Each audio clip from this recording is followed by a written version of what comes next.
KSL News Radio, Utah's news, traffic, and weather station. It's 9 o'clock at KSL News Radio. I'm Andy Farnsworth. KSL's top story this hour. We now know who the BYU men's basketball team will play in this year's NCAA tournament. BYU will be a 6th seed and will take on 11th seed Virginia Commonwealth in the first round. The Cougars are looking to get past the round of 64 for the first time since 2011.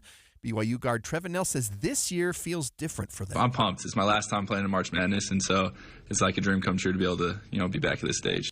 VCU's coming off another A-10 tournament championship and are coached by former Utah State head coach Ryan Odom. The Cougars and Rams tip off this Thursday afternoon at 2:05. Pre-game starts at 1 right here on KSL News Radio. The Utah Utes women's basketball team heard their name called last night, and they'll be playing in the NCAA tournament.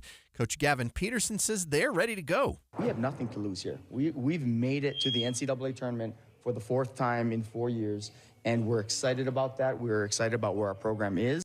The Utes are an 8 seed, and they'll be playing Friday against the 9th-seeded Indiana Hoosiers. Our top national story this hour from ABC News. U.S. President Donald Trump will speak with Russian President Vladimir Putin on Tuesday as efforts continue to end the war in Ukraine. The talk represents a possible pivot point in the conflict and an opportunity for Trump to continue reorienting American foreign policy. Your money at this moment, the Dow is actually down, it looks like, as we've started. Oh, no, it's now up 195 points, which is almost 0.5%. Coming up, traffic's pretty clear. Weather's pretty nice. We'll check traffic and weather together next. It's KSL News Time, 9:02. The sources where we get our news matters. When you listen to Utah's Morning News, we want you to feel the stories are important to you and trustworthy. This is Amanda Dixon. And I'm Andy Farnsworth. Join us weekday mornings on KSL News Radio. This is Christian Staples with Arctic Spas. What is the #1 reason people buy a hot tub and then don't use it? The maintenance. Arctic Spas is relentless in making maintenance easy with our automatic saltwater system. We call it Spa Boy because it's like having someone else take care of your spa for you all the time. It uses salt water, which is the more natural way of treating water, making the water more comfortable. You get no smell, no red eyes, or dry skin, just pure enjoyment. It's automatic because it has a sensor that reads the water and then automatically adjusts the sanitizer and the pH. You don't have to test and adjust the water yourself. You can even monitor everything from your Arctic Spa app on your phone. Now, get all the relaxing advantages of a hot tub without the not-so-relaxing maintenance. So for the most comfortable and convenient spa out there, check out Arctic Spas with stores covering all of Utah in Salt Lake, American Fork, and St. George, or online at arcticspasutah.com.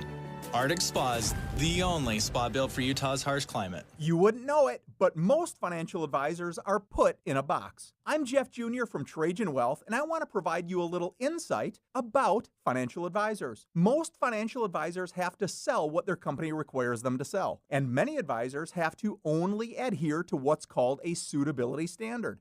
A suitability standard is a limited standard of care, not requiring what's sold to be best just suitable.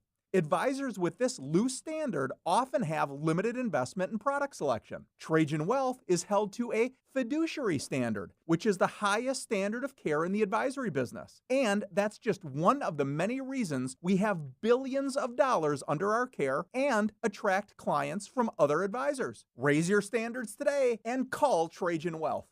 Call 801-899-7600. That's 801-899-7600. Advisory services offered through Trajan Wealth, LLC, an SEC-registered investment advisor. Discover the timeless value at Duke's Jewelers, a local treasure since 1948. Whether you're searching for a unique engagement ring or need expert watch repair, Duke's has been serving the community for over 75 years. It's the perfect time to visit and explore the wide selection of custom designs and quality gemstones. The skilled designers at Duke's can bring your dream piece to life, while experienced jewelers handle repairs and modifications in-house. Duke's Jewelers takes pride in value pricing, ensuring you receive the best prices every day. Need an appraisal? The Duke's Jewelers AGS certified gemologist is here to help. Whether it's hand or machine engraving, or redesigning old favorites into something new, get personalized service for every occasion. Visit Duke's Jewelers and experience the difference of locally operated expertise and dedication. Duke's Jewelers in Springfield, Utah. Traffic and weather together brought to you by Mountain America's low-rate auto loans. Let's go to the KSL Traffic Center and check in with Len Thomas. Thank you, Andy. As you make your way this morning, things have cleared out nicely. Just a spot of slowing northbound right at the South Interchange, Midvale up to the South Interchange, and a little bit further up in Murray, just a little bit, teeny bit. And then coming into town, a smidgen of slowing in Rose Park as you make your way toward the Beck Street exit. Golden Rule Plumbing, Heating, and Cooling has a 100% satisfaction guarantee and financing plans as low as 0%. Schedule your appointment today at goldenrulephc.com. Len Thomas in the KSL Traffic Center. KSL weather now. It'll be cloudy and windy day, and the snow and rain will come back tonight. It'll start around 9 p.m. and continue into tomorrow morning, potentially affecting the morning commute. Right now, it is partly cloudy, windy, and 52 degrees in Salt Lake City. I'm Andy Farnsworth from the KSL Common Spirit Health Studios. Listen online at kslnewsradio.com. We're Utah's news, traffic, and weather station. Dave and Dujanovic, your morning companions for talk, analysis, and key perspectives on Utah's biggest stories on KSL News Radio. Dave and Dujanovic, special coverage of the top national story. Well, Washington, D.C. Democrats spent the weekend in upheaval. They are not happy with Senate Minority Leader Chuck Schumer after he flipped his position, Dave, and he decided to vote in favor of the Republican spending bill after telling members of his own party he wasn't on board with it earlier in the week. He flip-flopped, and they're not happy about it. Yeah, and to do so in like 24 hours, that makes it extra bad, because then it just seems like, well, what are we doing? Do the words that come out of your mouth, do they mean anything? And that's the frustration, I think, where a lot of Democrats must be feeling is, wait, you just said that you didn't have the votes, that we're likely going to have to buckle in, get ready for a shutdown, and then within 24 hours you flip-flop? Republicans do not have the votes in the Senate to invoke cloture on the House CR. Our caucus is unified. I hope our Republican colleagues will join us to avoid a shutdown on Friday. That was what he said. And he sounded pretty resolute, like we're going to shut down, you don't have the votes. And then, like I said, 24 hours later, I will vote to keep the government open and not shut it down. There is nobody in the world, nobody, who wants to shut the government down more than Donald Trump and more than Elon Musk. We should not give it to them. And then you start hearing the frustration from his caucus, from the Democrats on his side saying, wait a second, I thought this was where we were going to battle. And Democratic Representative Becca Balint was angry over this flip-flop. And I think the fact that the leader said one thing and then within 24 hours did an about-face, it just looked pathetic. And it is a betrayal. We are supposed to be the check on the system. We're supposed to be the bulwark. Can we please act like it? And this, to me, was the time, if the Democrats were going to pull it off, Dave, to stand up against President Trump and his agenda. Because right now it seems like Trump is holding all the cards.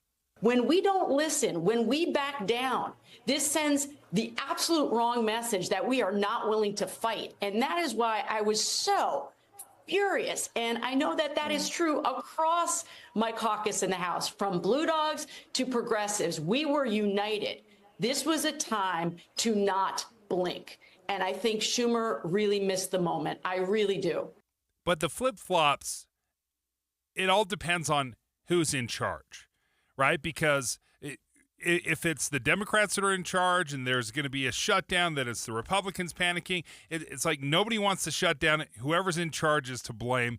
So is the shutdown, is this registering? Is this something that people are panicking over? Well, probably, because President Trump, remember, in his first term, he shut down the government for 35 days. I think a lot of people realize, when President Trump talks about shutting down, he's fine with that. Well, look, the Democrats have seemed like they've been sort of missing in action since the election, Dave. I don't think you're going to disagree with me on that. I thought this was the one opportunity that they had to stop the spending bill, shut down the government, Now, maybe on the other side of that is that it's a good thing they didn't, because the economy and the stock market has already felt like, and a lot of Americans are saying that they feel like things have been in turmoil. They'd like for things to even out a little bit more than they have in the last 60 days. But this was a moment for the Senate minority leader to take a stand.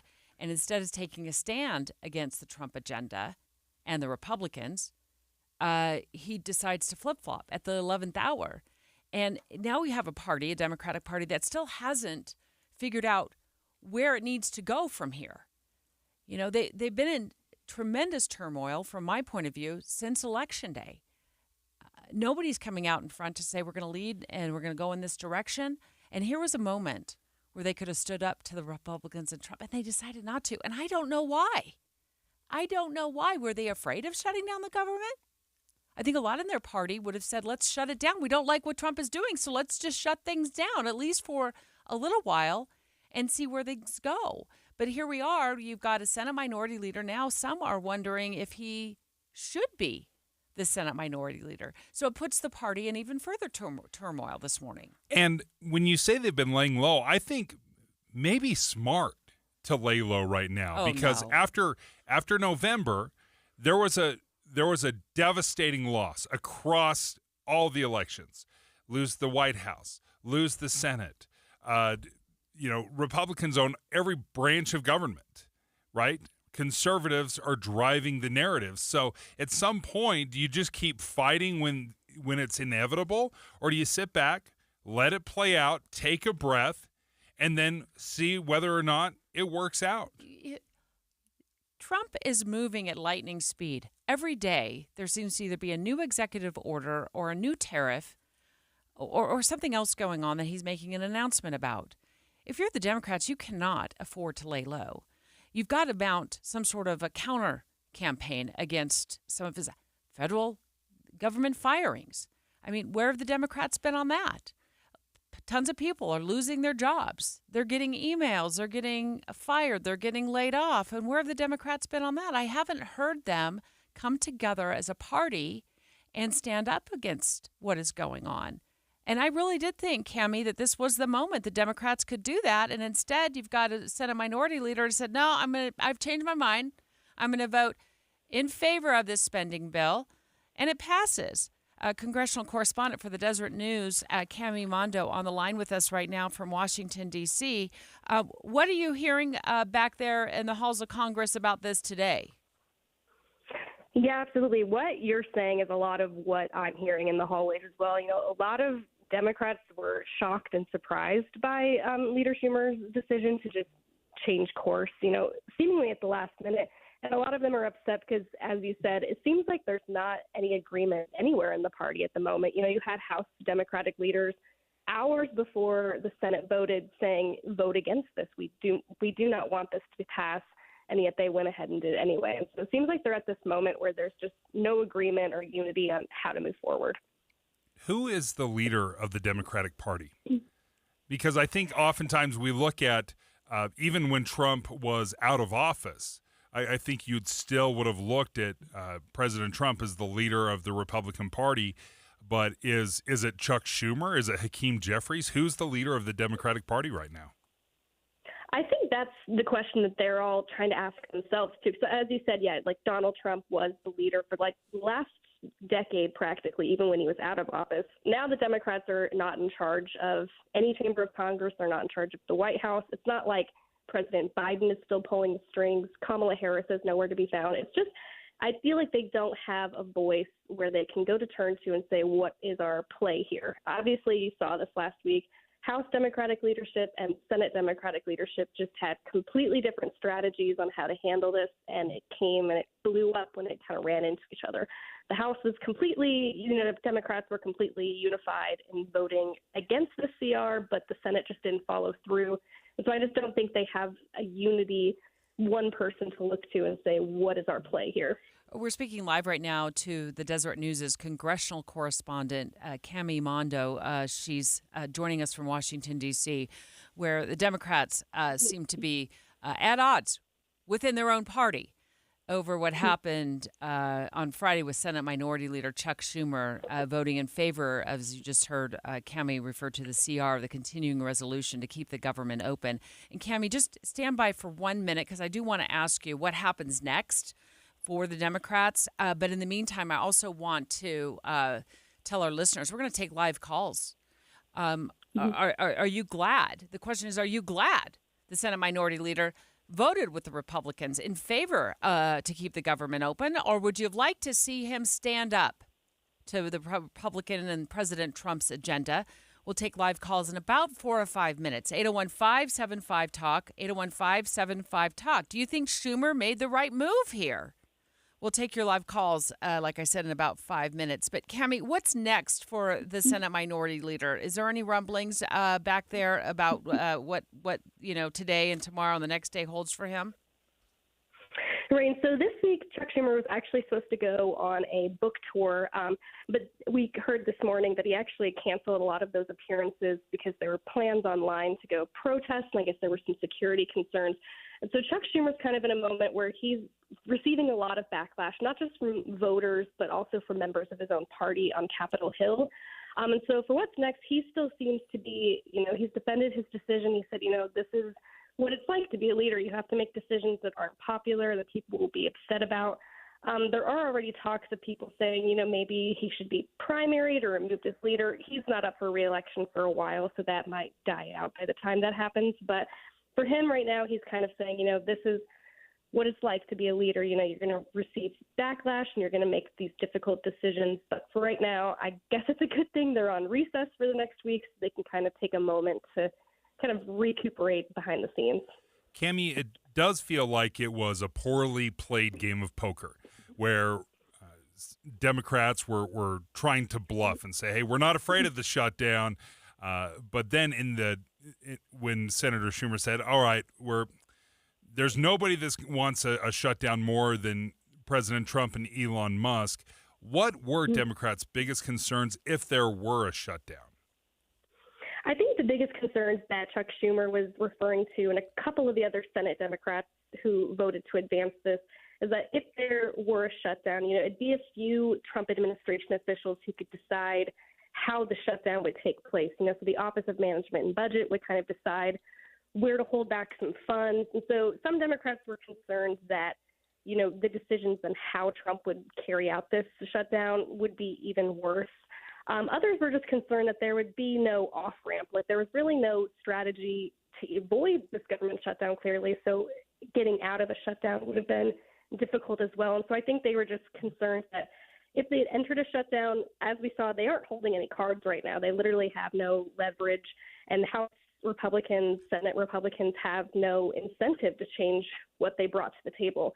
And so I think there was just no path forward, and I think they saw that. Cammie, I guess that's what I saw, too, is that I don't see any other leverage that they have for much of anything. And this was it, at least until the CR runs out.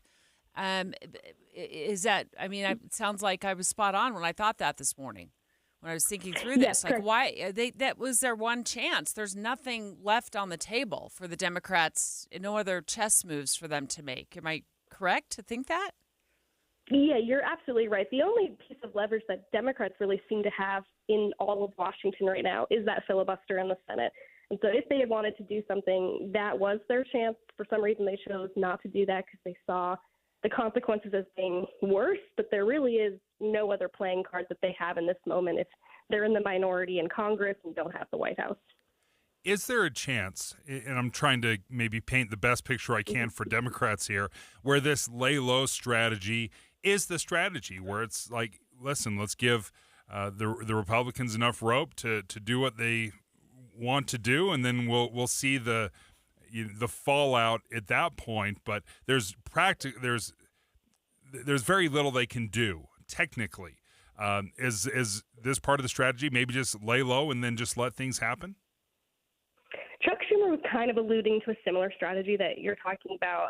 Last week, he was kind of saying that, we avoid a shutdown now, and by the time we get to the next deadline in September, beginning of October, he has the idea that maybe Trump by that point won't be as popular and that people already be kind of pushing back against him. It might be a risky strategy.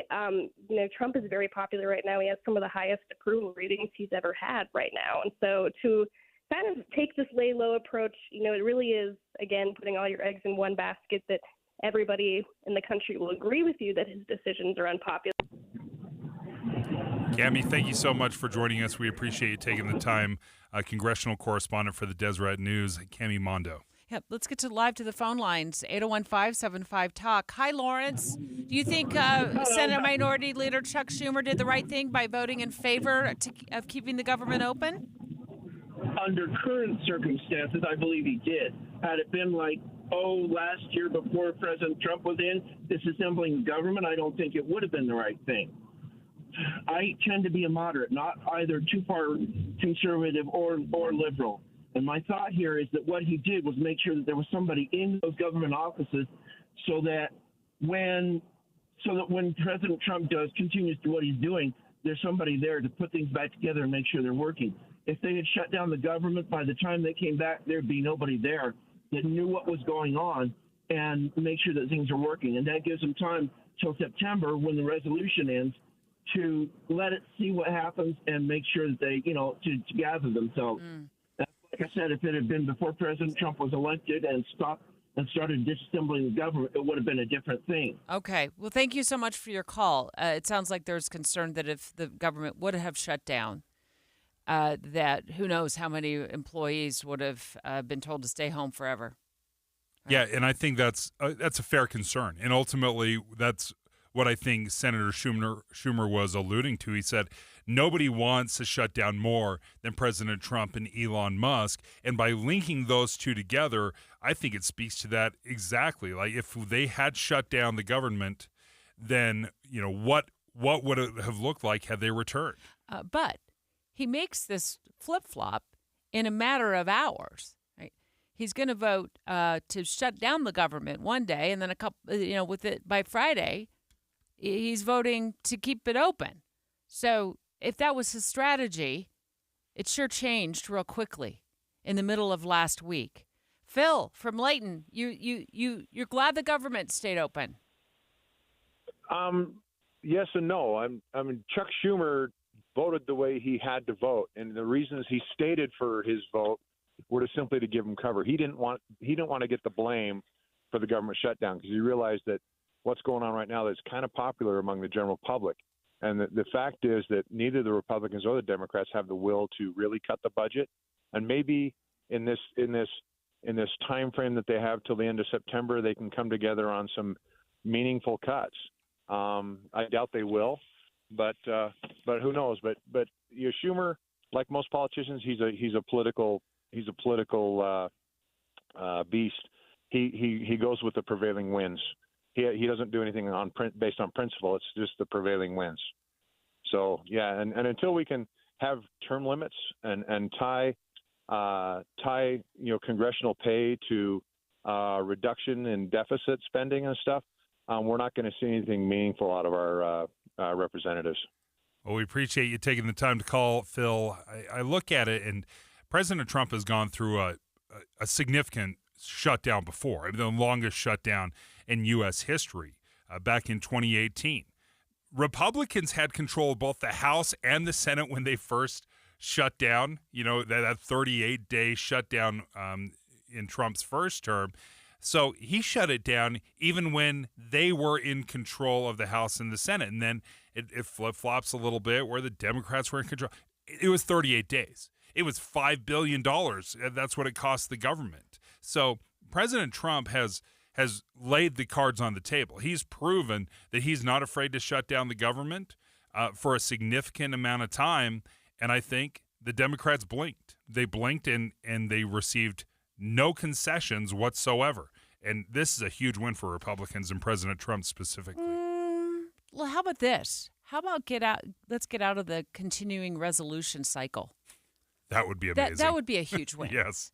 I mean, this might have been a baby win compared to that if they could pull that off and get out of this CR cycle that we've been in for years and years and years, where every couple of months we are talking about the potential for another government shutdown. Straight ahead, Home builders have put a price tag on how much extra President Trump's tariffs will cost home buyers. We're going to tell you what that price tag is next. Do you have some money in a savings account? If you do, I want to suggest that you earn more money on that money by transferring your savings account over to UCCU. Utah Community Credit Union is offering high-rate savings options with yields up to 5.05%. That is a lot higher than any savings account. Right, so your average savings account is 0.5%, 0.5%, but UCCU has these 9-month savings certificates at a whopping 5.05% rate of return. Now, savings certificates, like a savings account, they're great ways to earn a safe return on your money, but the difference is a savings account, you deposit, you withdraw, but with a savings certificate, you just make the deposit and you let your money earn some money for you. You're going to be saving so much money at UCCU. 5.05%, that's more than 5 times higher than a standard savings account. Just go to uccu.com, select a high-yield savings option, and supercharge your savings. At Utah Community Credit Union, you're going to love where you bank. Looking for the best value in Utah for your storage needs? Apex Shed Company is your answer. With over 30 years of experience, they pride themselves on building the highest quality sheds, chicken coops, greenhouses, and more. Don't miss their winter blowout sale happening now. For a limited time, take 10% off any shed when you mention this ad. That's up to $1,000 off. Whether you need a basic storage solution or a fully customized shed, they've got you covered. Customer satisfaction is their top priority, and their glowing Google reviews speak for themselves. Help them keep their skilled team busy this winter and benefit from the best prices of the year. Visit apexshedcompany.com or call 801-754-3334 to learn more. Apex Shed Company. Nobody builds a better shed. Remember, this sale won't last forever, so act fast and secure your discount today. Visit apexshedcompany.com or call 801-754-3334 today. At JCW's, we think tipping might be getting a little out of hand. Like when you're asked to tip at the register before you've even been served, or when you're at the yogurt shop and find yourself serving yourself. And don't even get us started on frosted tips making a comeback. That's why at JCW's, when you pay for a 3rd-pound ranch bacon cheeseburger, that's what you pay. And no one at the register is going to stare longingly at you while you awkwardly maneuver through the tip screen for food you don't even have yet. Honestly, we're just happy to see you at any of our 5 locations in Provo, South Jordan, Lehigh, Harriman, and American Fork. So come on in and enjoy some quality time and great food with family and friends. And we promise, we won't be pushing you for a tip. Hey, this is Chris with JCW's, and we just want to say thank you, and especially to our loyal customers. We want you to know that at JCW's, your business is all the tip we need. JCW's, quality and a lot of it. The weather is about to warm up. That means lawn care. Wouldn't you love a greener, healthier lawn without the hassle? Utah's tough climate doesn't make it easy, but J&J Garden Center has the answer to make it simple. So simple, you can do it yourself. The 5-step lawn care program at J&J Garden Center with Basin's Best Fertilizer is designed just for Utah's unique climate, giving you a thicker, stronger, weed-free lawn all season long. It's easy to apply, affordable, and covers up to 10,000 square feet. Just follow the simple 5-step plan and let Basin's Best Fertilizer do the rest and take the guesswork out of your lawn care. DIY and save big. No expensive lawn services needed. Get started today at J&J Garden Center and watch your lawn turn green with envy. Visit J&J Garden Center in Layton and get growing today. Just take the Layton Parkway exit to Main Street and head west on Gentile. J&J Garden Center. Country grown to your home. Dave and Debbie. It's impossible to digest and consume all of the news that's now coming at us through either social media or through web pages or through the radio. Pick what is most impactful in your life and focus on that. And that's what Dave and I do every single morning. We pick those issues that are most important to our listeners and we boil it down so it's digestible. It's simple to understand. I think we're trying to find the essence of the story. You know, you can't be an expert on all things, but that doesn't mean you can't be curious and really find out more and educate yourself and learn the complexities of an issue. But I think all of us start at ground zero on everything. Ask questions, show that curiosity. And then if you need more research, You can always go to KSLNewsRadio.com and learn more. Listen for Dave and Dujanovic 9 to noon on KSL News Radio. 9:30 at KSL News Radio. I'm Andy Farnsworth. KSL's top local story this hour today.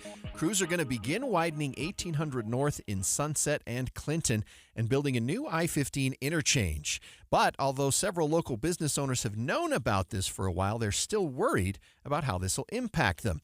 Abby Grace Eanes, who owns Two Peaks Barbershop on 1800 North, says when she found out about the project, I got really nervous and anxious.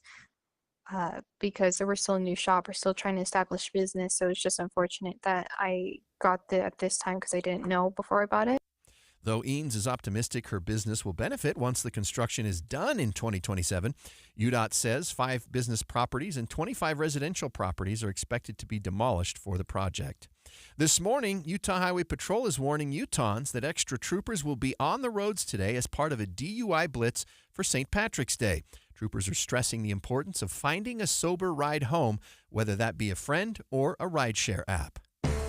Our top national story this hour from ABC News. The Federal Reserve is expected to leave interest rates unchanged at their meeting this week. Consumers are starting to pull back, and they're changing their buying habits and becoming a little bit more choosy. So while retail sales did rise 0.2%, we were looking for it to rise 0.6%. And everybody from Walmart to Target, McDonald's, Kohl's, Dick's Sporting Goods, all of these companies coming out and saying that consumers seem to be looking for bargains more than ever. They're buying store brands instead of private label brands. ABC's Alexis Christoforous reporting. Your money at this moment, the Dow in the positive, up 0.6%, 250 points to 41,738. Coming up, weather and traffic, both pretty nice this morning. We'll check them next. KSL News Time, 9:32. Mornings are for recharging. And they're for starting your day right. We volunteer to join you in the car. Get news and weather at 102.7 FM during the most important part of your day. Andy and Amanda, each morning between 5 and 9 on KSL News Radio. Hi, this is Congresswoman Celeste Malloy. We all know distant federal agencies don't always work for everyday Utahns, but I do. So if you need assistance taking on the IRS, navigating Social Security claims, or getting answers from any agency, please call my office or visit us online at malloy.house.gov. As your Congresswoman, I'll help you get through the red tape and get the answers you need from the federal government. I'm Celeste Malloy, and it's an honor to be your voice in Washington and to fight for your Utah families. Paid for by official funds authorized by the House of Representatives. Stop paying 5-star pricing for 3-star service. It's time for a change. Welcome to Beehive Plumbing's Premier Experience. With our Beehive Premier plan, you have access to our VIP phone number and website to ensure prompt and reliable plumbing service by an expert 5-star technician. Why Beehive? Our Premier package comes with an industry-leading warranty, giving you up to 10 years of coverage on both parts and labor. Yeah, that's right, 10-year warranty. Call Beehive Plumbing today or visit beehivepremier.com for expert experience every time. Teens can get up to $200 with a Teen Learn and Earn account. Plus, continue earning rewards as they master the essentials of finance. More at cypresscu.com/teen. Traffic and weather together, brought to you by Mountain America's low-rate auto loans. Let's check in with Len Thomas. We are looking pretty good right now. Supposed to be a little bit of weather coming in some areas, but right now I-15 is sailing along in very good shape through the Salt Lake Valley with no delays on I-15 as you make your way from the point of the mountain into the downtown area in Utah County. It's looking pretty nice as well. A little bit of slowing on State Street as you make your way up toward the canyons, and on I-80 right now, no delays either direction if you're going to Park City or out to Mills Junction. Little Spring Water, give your employees something they can enjoy day to day. Family-owned bottled water right from a spring canyon in Bear Lake. Visit littlespringwater.com. I'm Len Thomas in the KSL Traffic Center. It'll be a cloudy and windy day. The snow and rain will come back tonight. It'll start around 9 p.m. and continue into tomorrow morning, potentially affecting the morning commute. Right now, it is 52 degrees and partly cloudy with the wind. I'm Andy Farnsworth from the KSL Common Spirit Health Studios. Listen online at kslnewsradio.com. We're Utah's news, traffic, and weather station. Dave and Dujanovic, your morning companions for talk, analysis, and key perspectives on Utah's biggest stories on KSL News Radio. Well, home builders, Dave, have put a price tag on how much extra President Trump's tariffs will cost home buyers. And I think it's significant. You might disagree with me. I'll tell you how much that will cost home buyers if you're building a home because of these tariffs. But we know that President Trump loves the word. To me, the most beautiful word in the dictionary today is the word tariff. And he has shown a ton of passion for increasing tariffs, particularly against Canada. This is very much about companies and countries that have ripped off this country, our beloved USA, and they're not going to be ripping us off anymore. So, I think that has an impact on the market. And these are our two closest trade allies, Canada and Mexico. We do $1 trillion. Wrap your head around that. $1 trillion in trade every year between Canada and Mexico. So when you start throwing on these tariffs and blanket tariffs of 25%, that is massive, right? Quick math, 1.25 trillion. Now you're talking about hundreds of billions of dollars in addition to what we already do. So it is no question that if these were to go into effect, if they take effect, then of course we're going to end up paying more. That was always going to happen. You didn't think for a moment that maybe companies would be generous enough and absorb the costs of tariffs? No, because they're the companies that are importing the goods pay the tariff. Yeah, pay the extra tax. And you thought? Did you ever think that perhaps they would absorb that extra cost? Maybe you hoped. Okay, this is the one thing I hoped would happen. And I'm not entirely certain it won't happen, is you can only charge what people will pay. So if I can buy Canadian lumber and it's going to be 25% more expensive than American lumber, then I just buy the American lumber, right? So the Canadian lumber is going to realize that. They're like, well, no one's going to just pay 25% more for our lumber if they can buy it for a discount from American producers. So that's where I thought maybe it wouldn't affect. Maybe it would affect the bottom line of the companies, but Canada's not the only folks that build lumber here or produce lumber here or chop down trees. We do it as well. So these tariffs, they're not affected. They don't affect American companies at all. Yeah, I have no idea how long it takes to chop down a tree and then take it to the lumber mill and zip it through the thing and then deliver it to the home builders. But what the Home Builder Association is saying, according to Fortune magazine, is that it is going to increase the cost of building a home and even completing renovation projects somewhere in the neighborhood of $7,500 more to $10,000 more. So let's say you're building a new home. The average cost right now in Utah is $517,000 for a home. Okay, let's say you're building one. It's about $500,000. What does that mean to you? It will mean an additional cost on your mortgage. So I ran some quick numbers. Your mortgage payment on $500,000, and I put 10% down, 6.5% interest for those keeping score at home, would be at $500,000 would be about $2,865. If you add an additional $10,000 because of the tariff, and the home builders are passing the cost on to you, it's going to come in at $2,900 and $2,922 a month. So it goes up about $60 a month. $60 a month, okay. I could maybe $15 a week. You start adding that up over 30 years, and the interest you're paying on that. And look, I'm one to say, why would I want to spend more money if I don't have to? Everything is costing more. We've been complaining about this for years through the Biden administration, and now we get the news, according to the home builders, National Home Builders Association, it could impact the price of your home an additional $7,500 to $10,000. Housing is so tricky because it's so wildly fluctuating from day to day, month to month, year to year, is I have no idea why this would cost $10,000 more or why this would be $30,000 less. If you buy in Syracuse versus Roy versus Ogden, you will see a $100,000 swing on the exact same home. So will we really feel that extra $7,500? We just can't track it. So if I'm looking around to build a home, I don't know if is that $10,000 more than it should be, or is that just the cost of homes right now? Well, the reason it costs more or less in Ogden versus Syracuse versus Harriman is land value.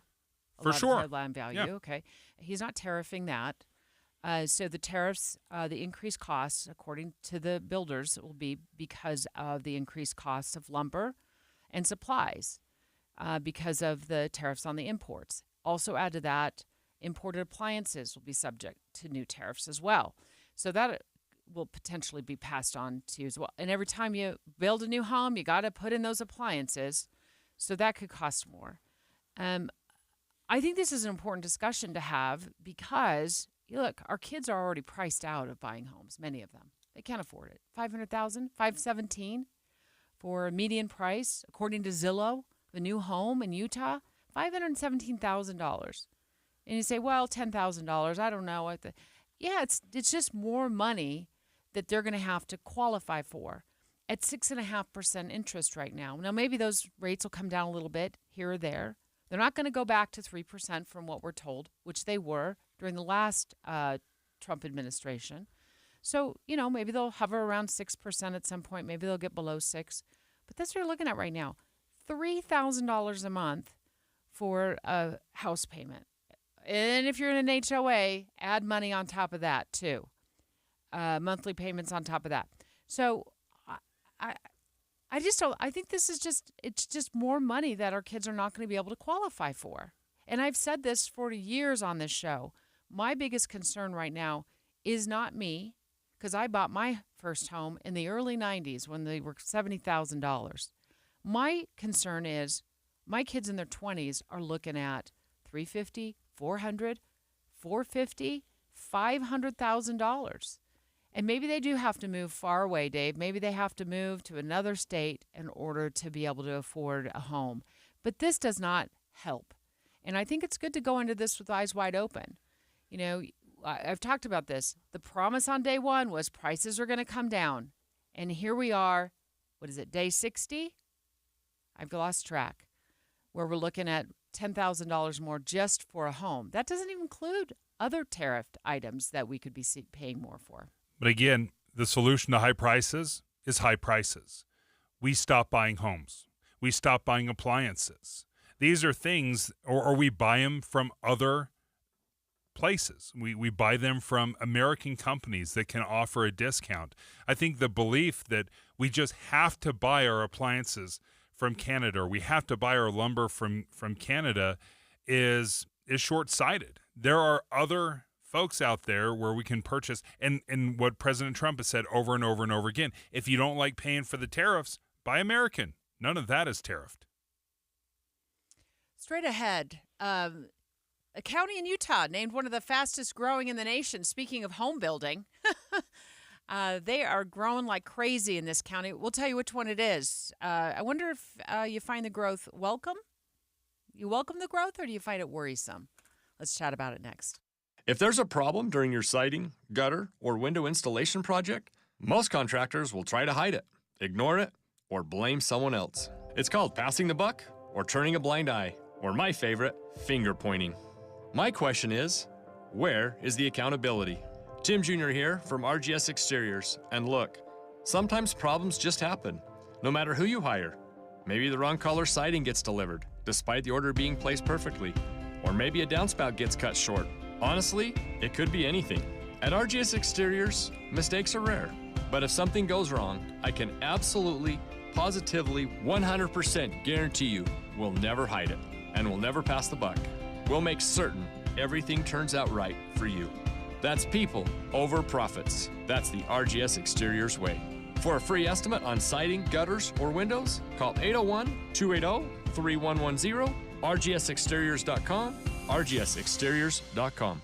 Welcome to Staples. I hear Staples prints it all for any business? You bet, and we'll beat any print quote. So if I had a pizza place... Staples can print signs, menus, pizza boxes. A landscaping business? Oh, we can print yard signs, t-shirts, brochures. How about a pizza/landscaping business? I'll call it Dough and Mo.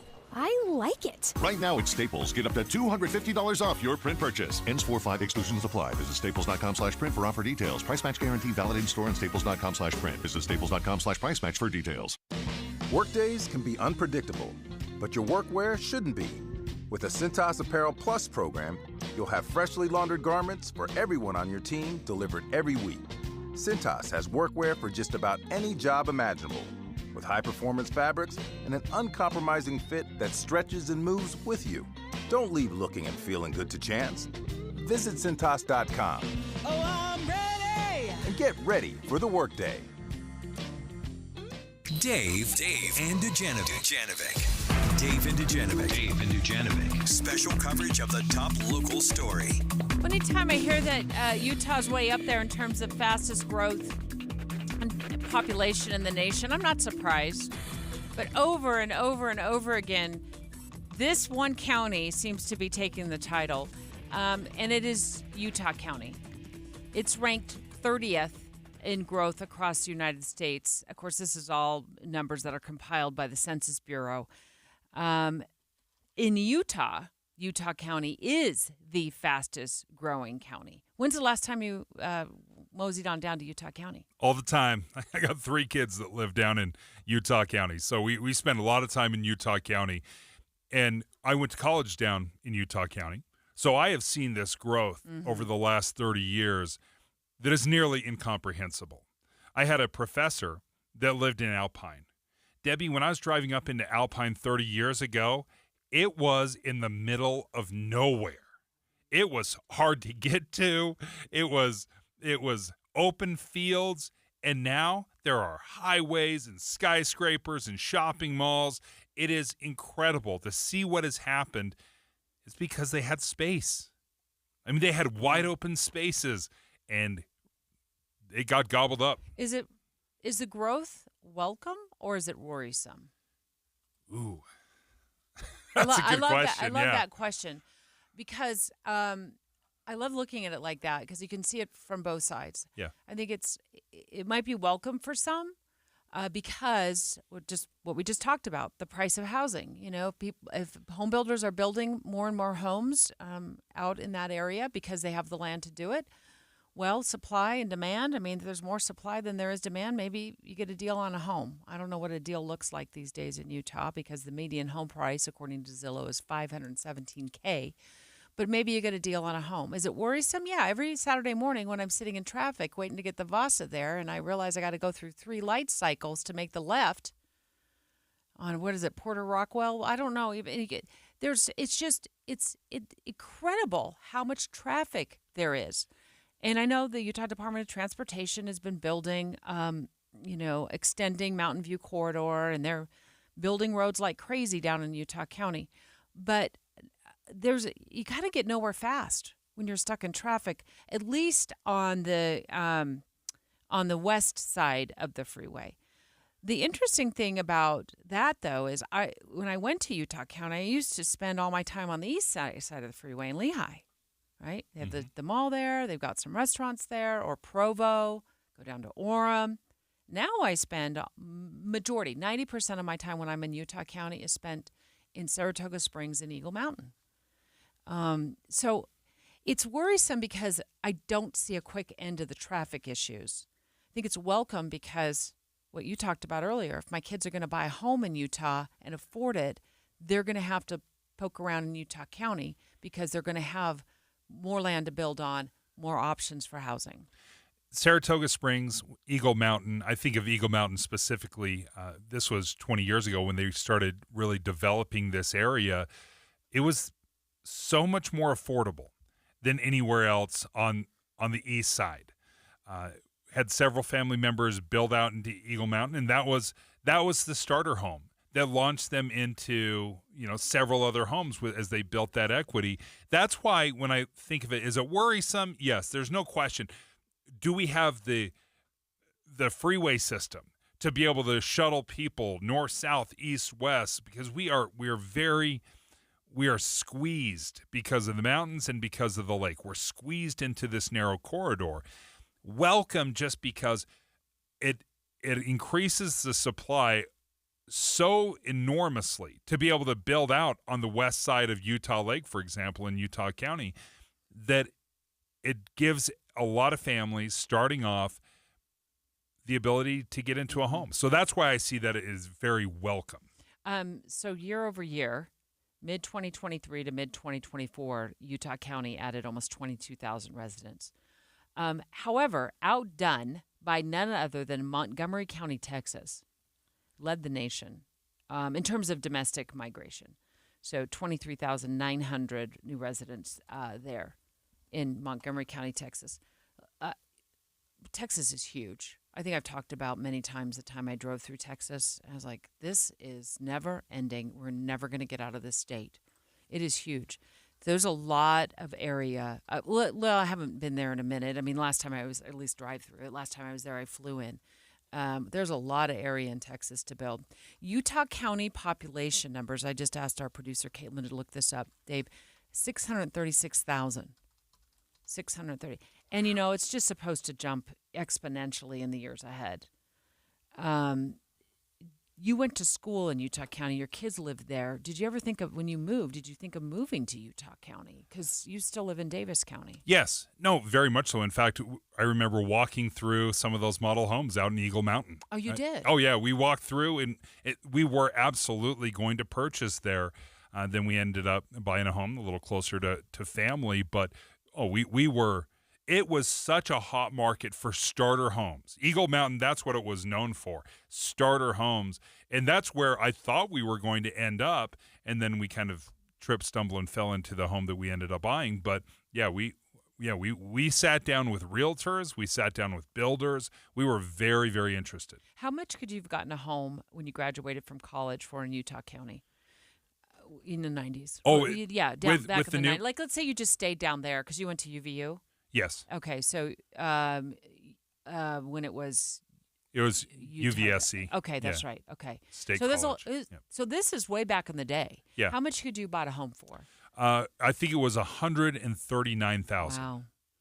For I think it was 3 bedrooms, a couple baths. It wasn't a huge home, but $139,000. And not nearly the number of people down there. No, not at all. You could see it. You could see it starting to grow, and you saw these developments popping up. But they all seemed to kind of go up at the same time. I think the reason that Utah County has enjoyed, if you want to use that word, or seen so much growth is because it's what I saw when I moved here back in the early, I moved here in 1990.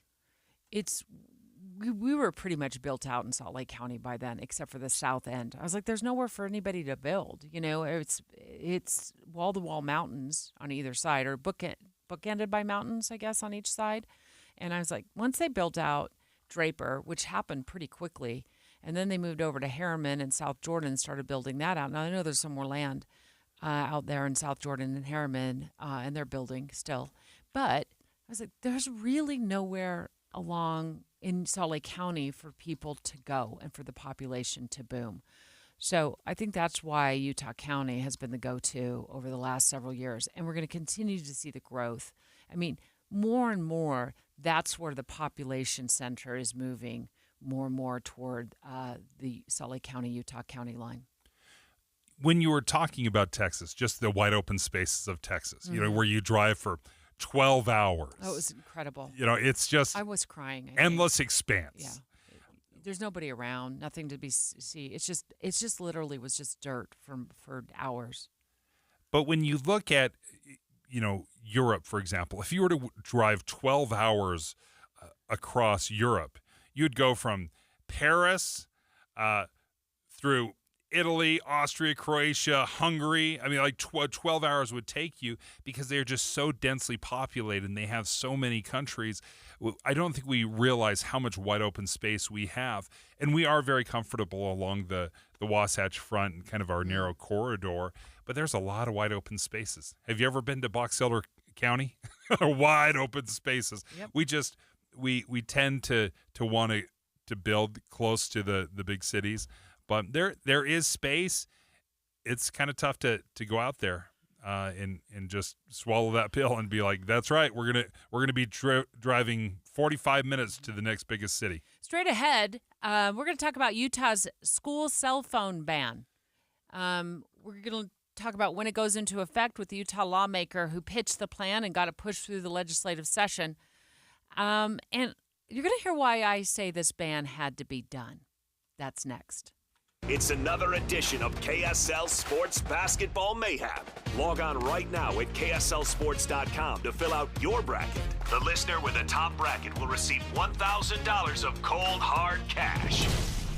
And if you finish with a better bracket than, let's see here. Who can we pick on?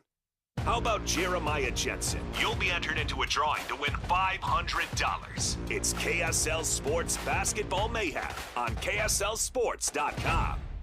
Hey, folks, if you have a family member, if you have a loved one that is struggling with addiction, you are not alone. I mean, there are tens of thousands of families here in Utah that have dealt with this themselves, struggling with addiction. Do you know where to go? Well, let me tell you about Renaissance Ranch. Yeah, Renaissance Ranch is amazing because they really want to help create healing and hope for families.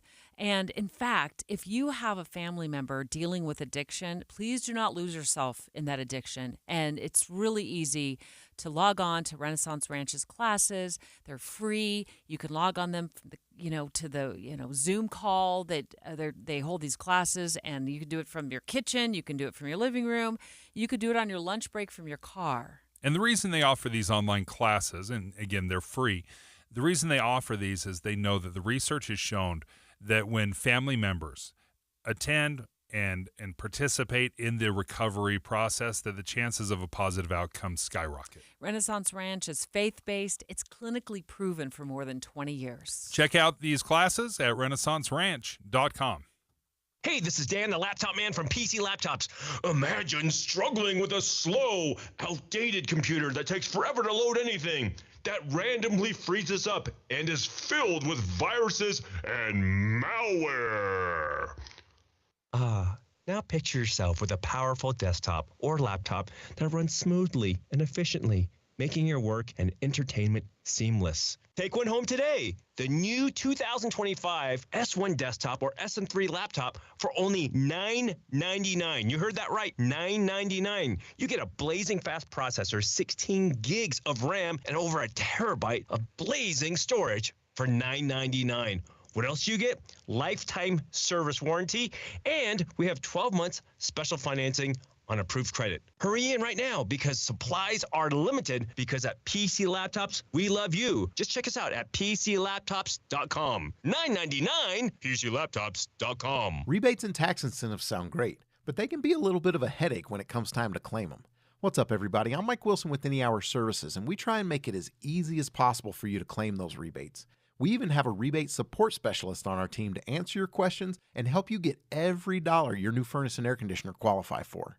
You might not realize it, but right now, local utilities are offering over $2,400 in rebates, and there's another $3,200 available in federal tax incentives. That's over $5,600 in additional savings for qualifying heating and cooling upgrades. When you couple those rebates and incentives with Any Hour Services free furnace sale that's going on right now, even if you've just been thinking about replacing your old furnace and air conditioner, it makes a lot of sense to schedule a free estimate and learn more. One of our HVAC supervisors can come to your home and explain everything. Call Any Hour Services at 801-443-7400. Google Any Hour Services or schedule a free estimate online at anyhourservices.com. No one helps more homeowners than Any Hour Services. Pro Savings Days are back at Lowe's with limited time savings on the supplies pros need. Get up to 40% off select major appliances. Plus, save an additional $100 on every $1,000 you spend on select major appliances. And don't miss your chance to activate and earn 3 times the points on select DeWalt and Klein tools. Lowe's, we help, you save. Valid through 3/28. Selection varies by location. While supplies last. See associate or Lowe's.com for more details on qualifying items. Seems everything costs more these days. Gas, groceries, and when's the last time you checked your wireless bill? Yikes. When it comes to big wireless, if you're staying, you may be overpaying. Here's how to get the same fast, reliable nationwide coverage without the big wireless bill. Switch to Consumer Cellular. Plans start at just $20 a month, and that's not a short-term promo. Our US-based experts will get you switched and saving in about 20 minutes. Call 1-888-FREEDOM or visit consumercellular.com and start saving today. Plans include $5 credit for autopay and e-billing. KSL FM Midvale. KSL Salt Lake City. From the KSL Common Spirit Health Studios, this is KSL News Radio. Utah's news, traffic, and weather station. 10 o'clock at KSL News Radio. KSL's top story this hour. I'm Andy Farnsworth. Let's see here.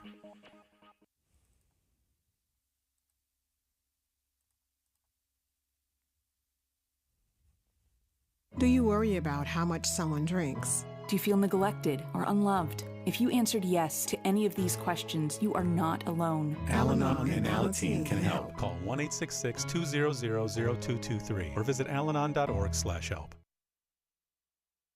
A reminder about the simplest way to get updated for your day. Hit your KSL preset when you jump in the car, and we'll take care of the rest. Hear key news updates and traffic reports. Andy and Amanda from 5 to 9 in your car. KSL News Radio at 102.7 FM. Are you in search of a fulfilling career where you can work on a team that provides you room to grow, learn, and thrive every day? Focus Engineering and Surveying is looking for individuals to join their team who take pride in the customer service they provide and have a passion for their clients to be successful.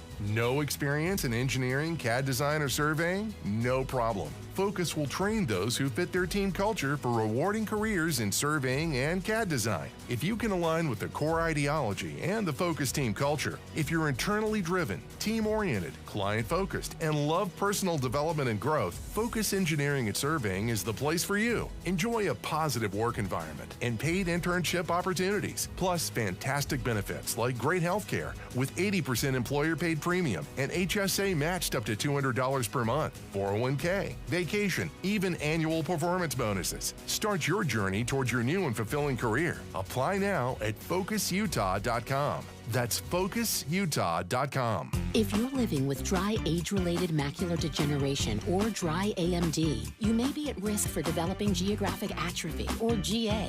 GA can be unpredictable and progress rapidly, leading to irreversible vision loss. Now there's something you can do to slow it down and get it going slower. Izervay is proven to slow GA progression. Izervay gets GA going slower. Izervay or avacincaptad pagel is a prescription eye injection used to treat GA. Don't take it if you have an infection or active swelling in or around your eye. Izervay can cause eye infection, retinal detachment, or increased risk of wet AMD. Izervay may temporarily increase eye pressure. Your vision may be impaired after an eye injection or exam. Don't delay. Ask your doctor about Izervay today. Izervay gets GA going slower.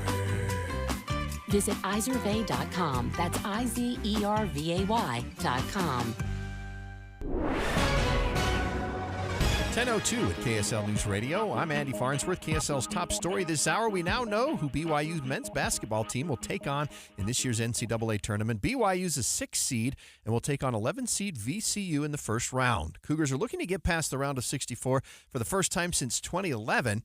BYU guard Trevin Nell says this year feels different for them. I'm pumped. It's my last time playing in March Madness, and so it's like a dream come true to be able to, be back at this stage. As for VCU, they just won the A10 tournament championship and are coached by former Utah State head coach Ryan Odom. The Cougars and Rams tip off this Thursday afternoon at 2:05. Pregame starts at 1 right here on KSL News Radio. The Utah Utes women's basketball team heard their name called last night, and they'll be playing in the NCAA tournament. Coach Gavin Peterson says they're ready to go. We have nothing to lose here. We've made it to the NCAA tournament for the 4th time in 4 years, and we're excited about that. We're excited about where our program is. The Utes are an 8 seed, and they'll be playing Friday against the 9 seed Indiana Hoosiers. Our top national story this hour from ABC News. U.S. President Donald Trump will speak with Russian President Vladimir Putin on Tuesday as efforts continue to end the war in Ukraine. The talk represents a possible pivot point in the conflict and an opportunity for Trump to continue reorienting American foreign policy. Your money at this moment, the Dow's up 250 points, 0.6% to 41,738. Coming up, it's warm during the day, but snow's coming tonight. KSL weather's next. KSL News Time 10:04.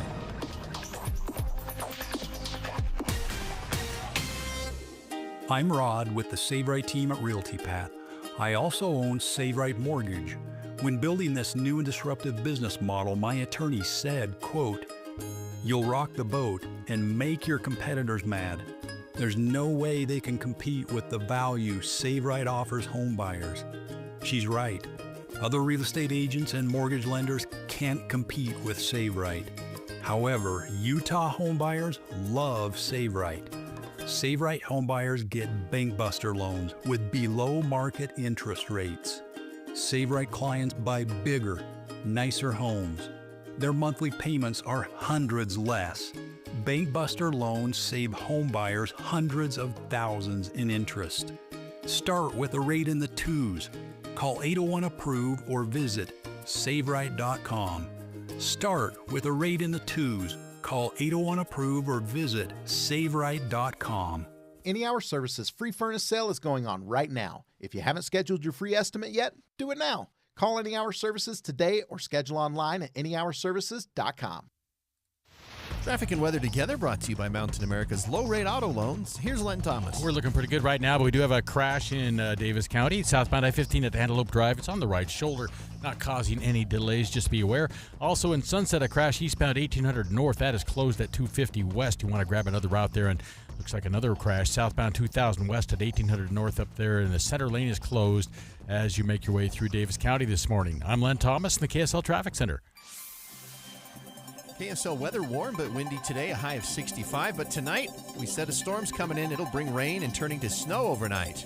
Right now, it's 54 degrees, partly cloudy in Salt Lake City. I'm Andy Farnsworth from the KSL Common Spirit Health Studios.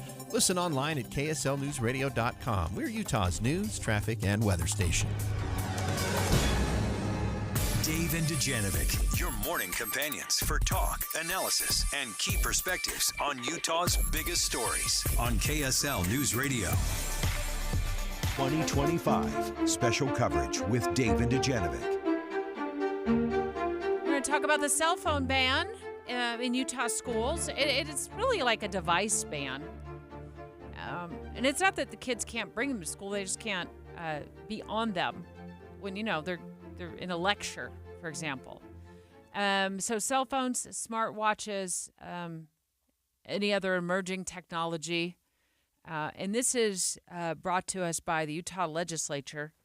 And in a moment, we're going to speak with State Senator Lincoln Fillmore, who really spearheaded this. We're going to find out when it's going to take effect for sure.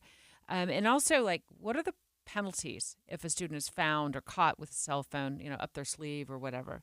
But I think this is about time, and I'm going to explain why in just a moment. And there's a few school districts that have already done this on some level. And they've had the ability to do it on the district level.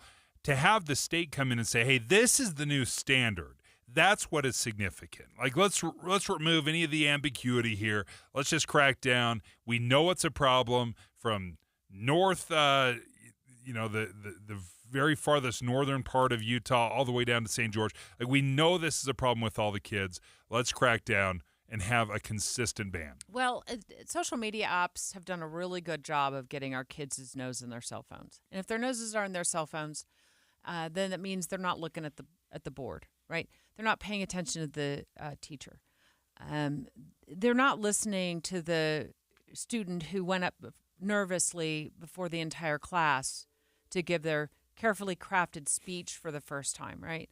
And so this child who mustered all of his or her energy to get up there in front of the class and make this speech amazing is being ignored. Basically, that's what it's coming down to. Is they're being ignored. And so congrats to, the app companies and social media for being able to do that. But now it's time for the adults to take our power back.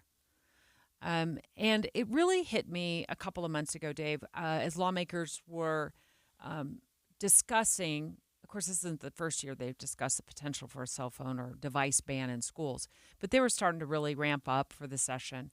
And I happened to be on TikTok, and I follow a best-selling author by the name of Jeff Pearlman. Oh, yeah. And this, you know Jeff. Jeff's great.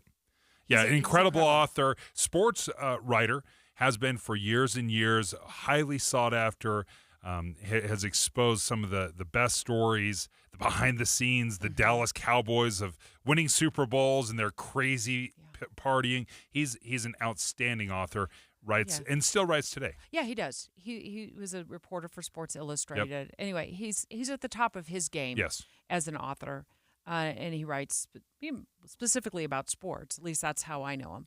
Wrote about Walter Payton, a biography about, and a number of others. So he was invited to speak to a group of high schoolers, according to his video that he posted on TikTok. And he's going to do it over a Zoom call or whatever, Teams or whatever. It's going to be beamed in on a monitor. He's going to be talking to these students about, being, I'm assuming, like what it's like to be an author and what it's like to interview well-known athletes. And he disconnects from that Zoom call intentionally.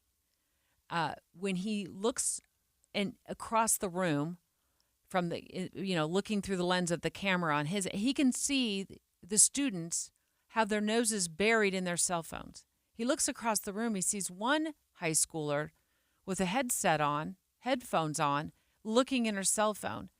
And he posts about it on TikTok, and I watched the entire video. I was asked to speak to a high school class via Zoom. The teacher was a really nice guy, and I'm talking, he's asking me questions, and every kid in the class is on their phone.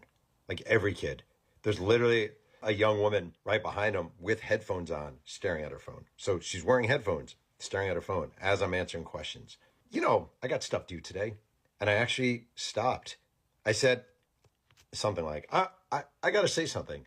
Like, I'm here, and I have other things to do, and I'm talking to the class, and every kid I see is looking at their phones, and I have a story due in a couple hours. Like, I have 2 kids. I have a life, and this is genuinely insulting. That's what I said. I said, this is actually genuinely insulting. So I'm going to say to you guys as a final lesson, when you have someone talking to you, put down your phones and listen to them. Actually give them some time and listen to them, because this is not right. And I left the Zoom. And when I watched that video, and also having spoken to classes over the years, and knowing where things are going, the trajectory of how students were, now using their phones more and more in class, not to do classwork, but to, look at the latest text message that they're getting. I saw Jeff's video, and I'm like, it's time. It's time. The students have earned this ban. I hate to put it like that, but it's time. Also, as a taxpayer, I know I'm paying for a lot of kids to keep going to school, right? My kids are out of school. I don't need you to pay for my kids anymore. They went through public school, and I have no problem paying for your children at all through my property taxes, whatever, income tax, whatever. But what I have a problem with is when your kids are sitting in a classroom that I'm helping pay for, and they've got their noses buried in the phone, and they're not paying attention to whether it's a best-selling author or their teacher. I don't have time for that. I don't have the money for that. And I think in large part, maybe parents have failed their kids to teach them that, look, the ban is coming if you don't shape up. And it's here now. So here we are. And I think it's time. And we've dealt with kids not paying attention in school forever, right? We would just fall asleep or sleep on the desk. But now kids have the entertainment of a phone and the distraction of the phone.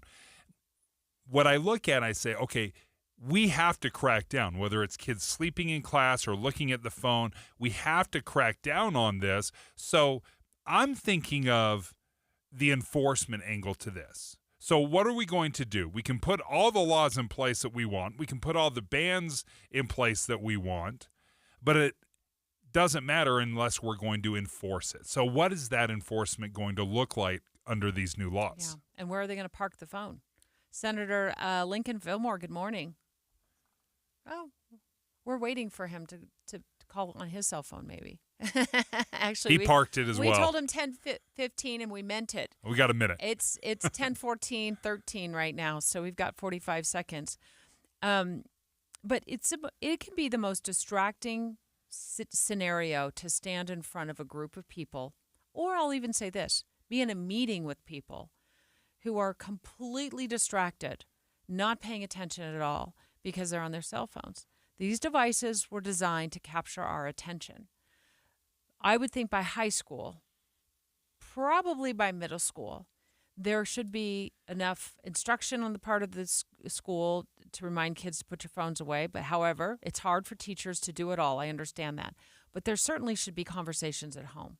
And there certainly should be, if I ever catch you or I ever hear from the teacher that you are constantly distracted by your cell phone, I'm going to take action as a parent. And here's what I'm going to do.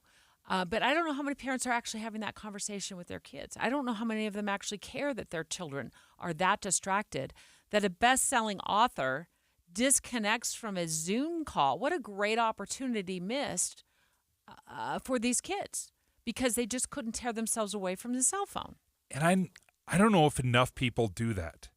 Like what Jeff Pearlman did where he's like, oh, you're not listening? I'm out. Like how many of us would do this? What would your response be if a teacher did that or if your coworker or your boss did it? Said, I don't feel like I'm getting your guys' full attention, and you kick everyone out of the meeting, right? That sends a very strong message. But joining us right now, Senator Lincoln Fillmore, what does enforcement look like? Because I think we can have the best rules and best laws in place, but if we don't enforce it, then none of it matters. So what does the enforcement for schools look like? Well, good morning, Dave. Good morning, Debbie. Thanks for having me here. It's 10:15, so I'm right on time. I know you are. I was early. Sorry. Yeah, you're good. So your question about enforcement is really, it's one of the great aspects about this bill is that we left control locally inside the school districts. But as you mentioned, Dave, you can pass all the laws you want. We really need a cultural change, right? And so I hope that this will be the start of it.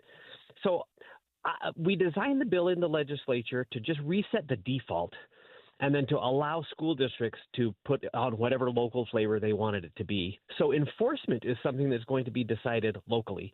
Storage of phones is going to be decided locally. Some schools might take the Granger High School approach of magnetic lock packs. That you put the phone in there when you arrive at school and you don't take it out until the end of the day. And some might do little cubbies or lockers that you have inside the classrooms. Some might just say keep it in your backpack, keep it in your pocket, just don't take it out. Either way, teachers need to know that the state of Utah is fully behind them restricting cell phones in their classrooms so that students are attending to their friends, their teachers, their studies. Senator, does this law take effect before the end of the school year, or will it kick in at the beginning of next school year? It will kick in for the beginning of next school year.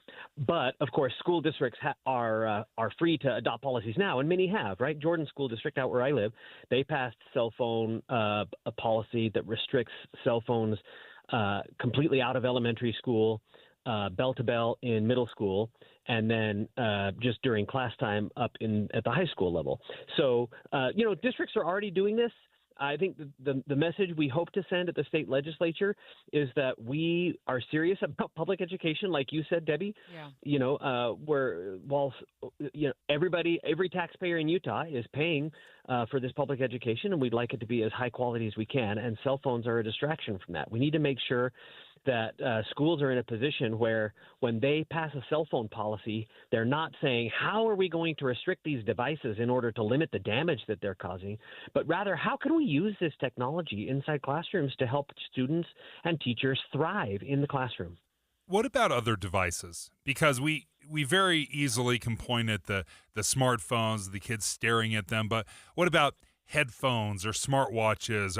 Now we've got smart glasses. Yeah. I tried to address all of that in the bill, plus whatever might come, by defining something like emerging technology that's the same. But from the state standpoint, the default statewide in public schools is smartphones, smartwatches, smart glasses. If they ever come up with a smart pencil, all of those will be prohibited during class time in Utah's public schools. We're speaking live right now to State Senator Lincoln Fillmore about legislature passing a new law this last session that would ban cell phones and devices in the classrooms in our schools across the state. I'm just curious of your take on this, Senator. What is it? How did we get to the point where kids feel empowered or think it is okay to sit and doom scroll on their phone while they are sitting in a classroom trying to learn, chemistry or biology or math? What do you think it is? How do we get here? It happened gradually, but ironically, it happened gradually over such a short period of time. But, I was a teacher in the early part of the turn of this century. It makes me sound and feel old.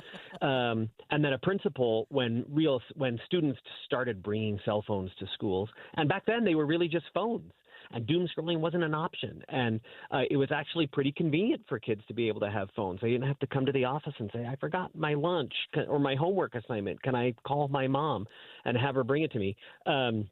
So, schools allowed them just as a matter of default because, okay, that's very convenient. But then as cell phones stopped becoming phones, but became supercomputers with a phone attached, but not only a phone, but, a movie theater and a video game console.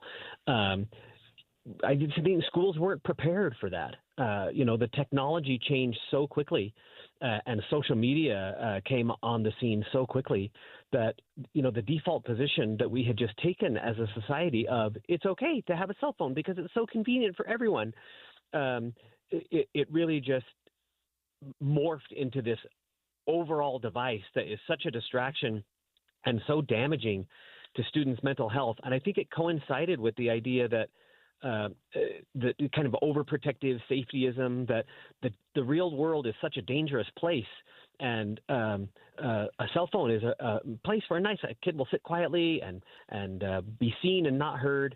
And I just think that caused real damage to how kids' brains are wired and how they are developing, how they're going through adolescence and merging into adulthood without the real life skills that are necessary, because the skills that they've learned are the skills that they learned on social media. And those are the exact opposite of the skills that we need for success in the real world. Although I appreciate the local control, I wonder if everyone trying to adapt just specifically to their needs in their district and their schools, I guess to look at it from a teacher's point of view, when there is no clear-cut standard, I'm self-aware to know Mr. Noriega. If I were a teacher, Mr. Noriega would be the cool teacher who would probably turn a blind eye to the phone usage because I don't want to crack down, right? And so you're going to have some teachers that are very much, hey, let's crack down on this and follow the law, and then others that are going to be kind of like me, be the cool teacher and doesn't want to, to actually enforce this stuff.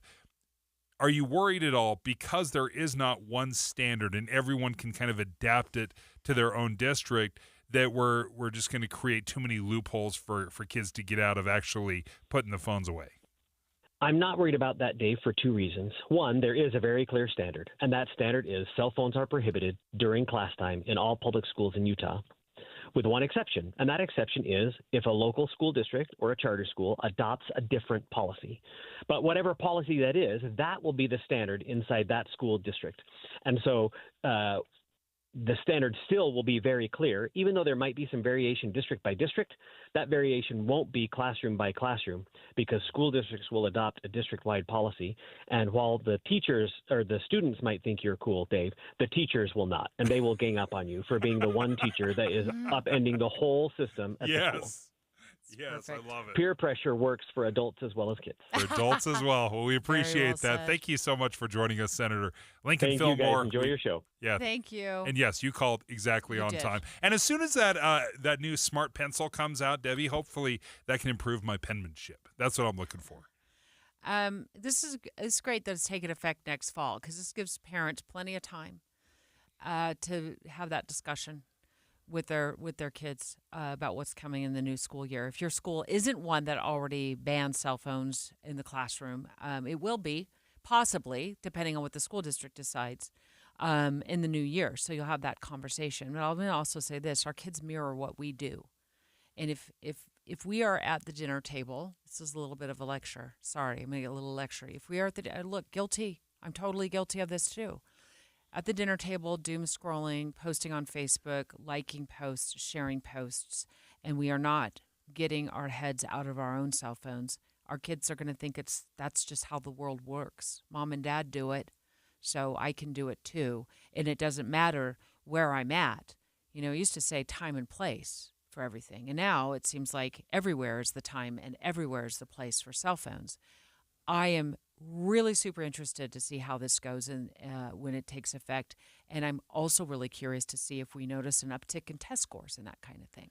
It will also be interesting for me to see what does this do after school when they get the phones back. Do they carry on and say, you know what, I was fine for 7 hours? Or are they going to say, I've got to make up for all the lost time and spend even more hours after school on their phones? And I don't think we'll know until we actually see this take place.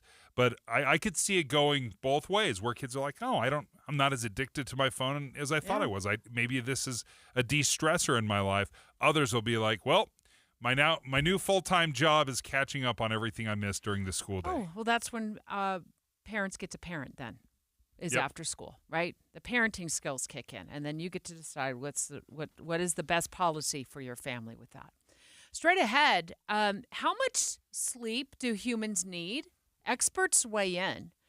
And I would also love you to weigh in right now with a text at 57500. How much sleep did you get last night? I can guarantee you it's not as little sleep as I got last night. 57500. 57500. Text in. Let us know. How little sleep did you get last night? Dave and Dujanovic. Are you asking for Dave and Debbie everywhere? Just say, Alexa, play KSL News Radio. And stream them on your phone. The KSL News Radio app.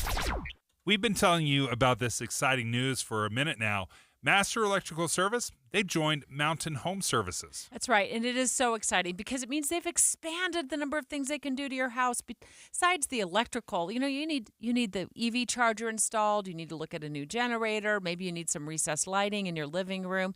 Well, Master Electrical has you covered. And now that they've joined forces with Mountain Home Services, let's add HVAC, your heating and air, plumbing to that list. Well, I'm going to have to give them a call because this weekend, Debbie, I finally cleaned out the basement. We moved, and for 8 months, we had a filled-up basement. We finally cleared it out, and now we've got to finish the basement.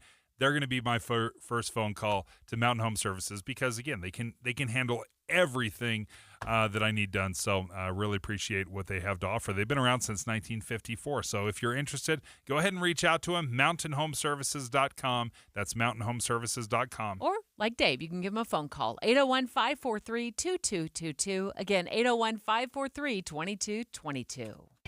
Utah's largest Sportsman's Expo for the entire family is back, Thursday through Sunday at Mountain America Expo Center.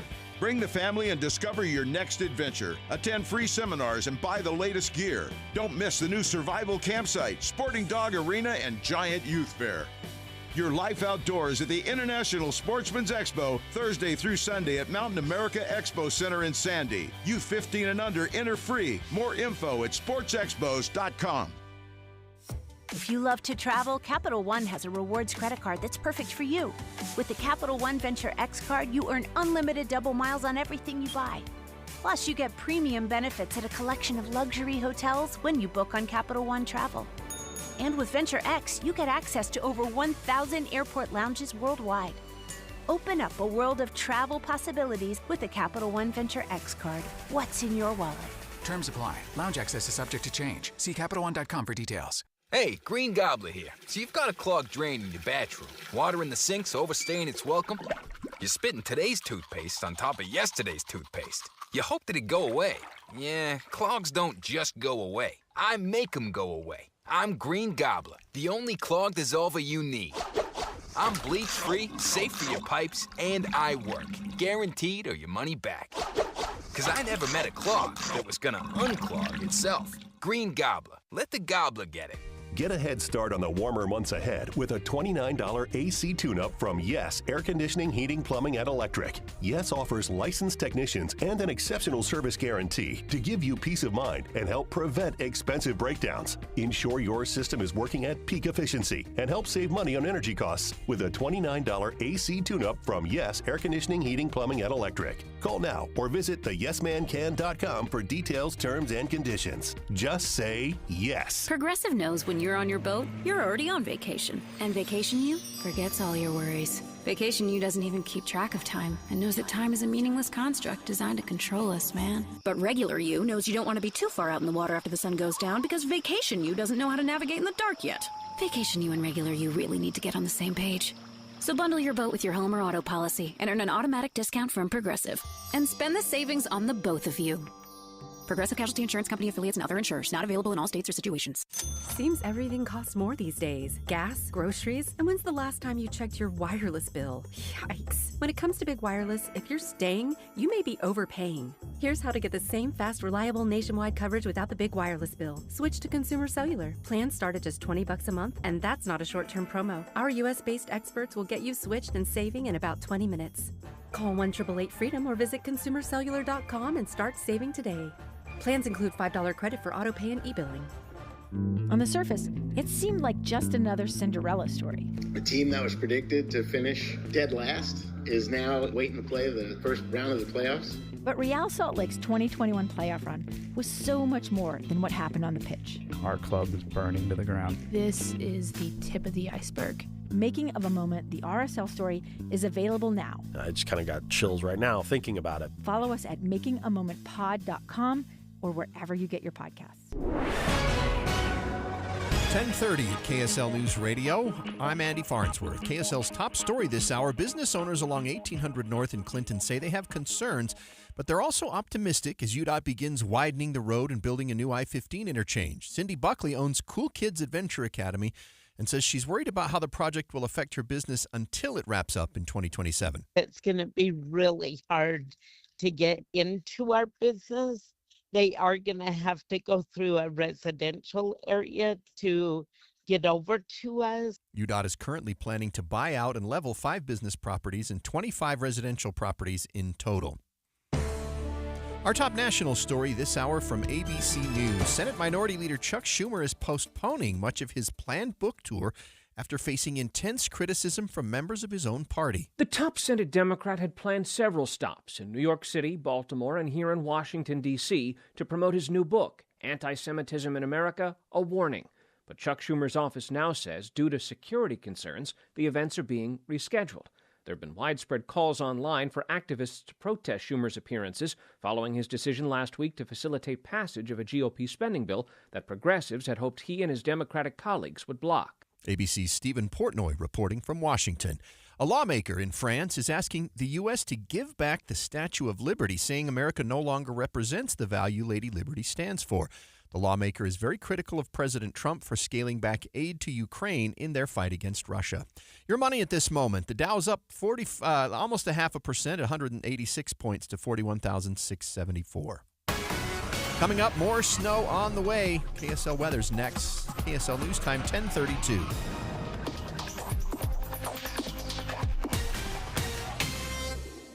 The sources where we get our news matters. When you listen to Utah's Morning News, we want you to feel the stories are important to you and trustworthy. This is Amanda Dixon. And I'm Andy Farnsworth. Join us weekday mornings on KSL News Radio. Do you need new windows? Look, all glass pretty much looks the same to the naked eye, but if your windows aren't triple-coated, argon-filled and sealed double-pane glass, the cold is seeping in. You need to call Advanced Window Products. They use the highest quality glass and premium vinyl to create state-of-the-art windows and frames, and for 38 years, they build those frames right here in Utah. Custom crafted for Utah's climate. The best windows you can buy at prices 30 and 40% less than what the big companies charge because they cut out the middleman. They're the factory. They even give you a lifetime warranty, and right now as we head into spring, save an extra $2,500 off 10 windows or more. Custom windows that'll give your house a fresh new look and save you money on your heating and air conditioning.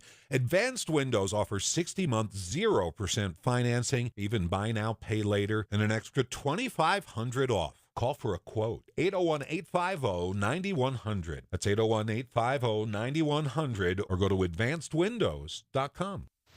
Traffic and weather together brought to you by Mountain America's low-rate auto loans. Let's check in the KSL Traffic Center with Len Thomas. Well, we have a hazmat situation in Utah County. It's southbound I-15 at Pleasant Grove Boulevard. Now it's got a right shoulder and now a right lane with a semi possibly leaking fuel here. And other vehicles helping out, stretched back 100 yards or so, all on the right shoulder there. But it's starting to slow the flow there in Pleasant Grove as you make your way this morning. Also a crash southbound I-15 on-ramp at the Center Street in Provo.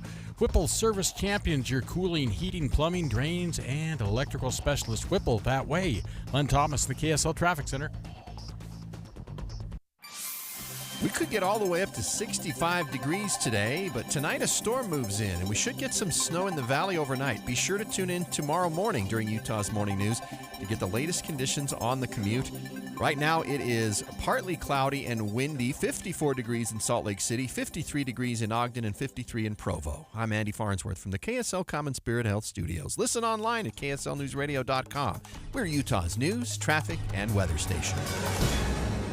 Dave and Dujanovic, your morning companions for talk, analysis, and key perspectives on Utah's biggest stories on KSL News Radio. How much sleep should you be getting? There's an article that landed at KSL.com that Dave found, and it's called The Basics of Sleep Requirements. Okay, that sounds really super clunky, but there's a really interesting takeaway in this article, Dave, and we're going to get to that in just a moment, of how you know you've gotten enough sleep during the night, because everybody's different. But just in general, let's start here. How much sleep do you usually get a night? 7-8 hours. I'm so jealous.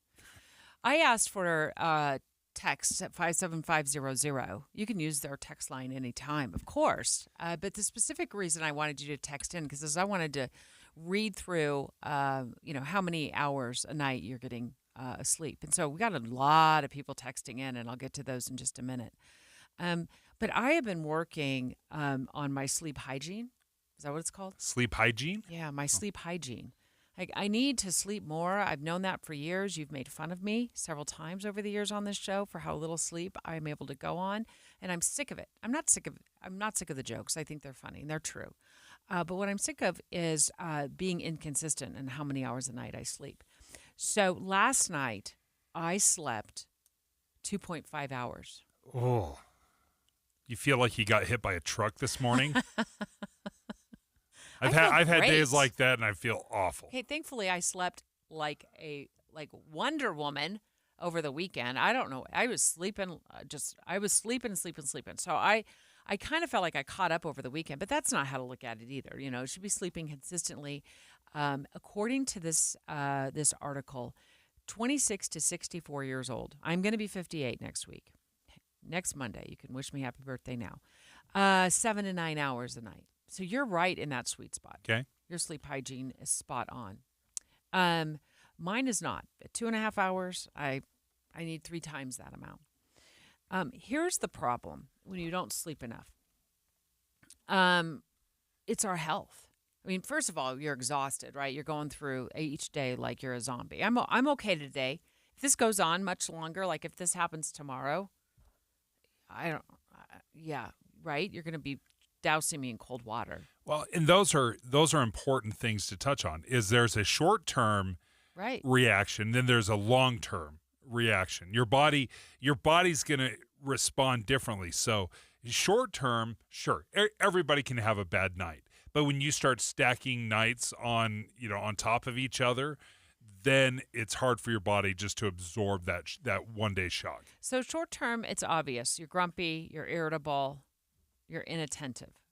I feel like I'm spot on right now. Like, I don't know, maybe it's the caffeine I had before the show. Yeah, we can cheat it a little bit. I had to cheat it, yeah. And I'm drinking ice water. You know, I drink a lot of ice water, so it's full and good to go. Long-term is the increased risk of depression. I could see that.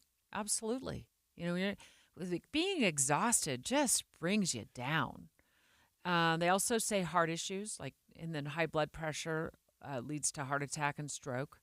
I don't know how many sleepless nights you got to get, what the math is on that before you wake up holding your heart. I haven't had that happen yet. Do I worry about it? Yes, I do worry about it. I've worried about this for years. I've had inconsistent sleep schedules for as long as I can remember. They say it compromises your immune system. And here's the zinger for me. It puts you at a greater risk for Alzheimer's. That one right there wakes me up. Right? If I realize if I don't get good sleep consistently, that I'm at a greater risk of Alzheimer's. Alzheimer's is one of my biggest fears. Right? We don't necessarily have it in our family, but if bad sleep habits will lead me down that road, okay, you've got my attention. Now, we've been receiving texts for the last 5 or 6 minutes. I am shocked at how little sleep everybody's getting. Oh, I saw a lot of people early on in this text chain that were getting a lot, and I was super jealous. Some were saying 7 hours. 9 p.m. to 4 a.m. was one of our first texts that dropped in. 7 hours of sleep. Oh, that would be heavenly for me. This person said they got 8 hours and 45 minutes of sleep. What planet are you living on? 9 hours of sleep. I'm over the moon jealous with that. But you're seeing texts over there, Dave, that are saying not as much, huh? Well, one that I saw was 1.5 hours, and they said this is consistent. This was not just a bad night's sleep. That 1.5 hours says my Fitbit tracks it. And how much was it? 1.5 hours. Oh, see, I was 2.5. They have me beat. Yeah, but she said this is in a bad way. This is consistent. Now, sorry. There's a few things that go through my mind. I've actually accused you of this in the past, of being part of the sleepless elite.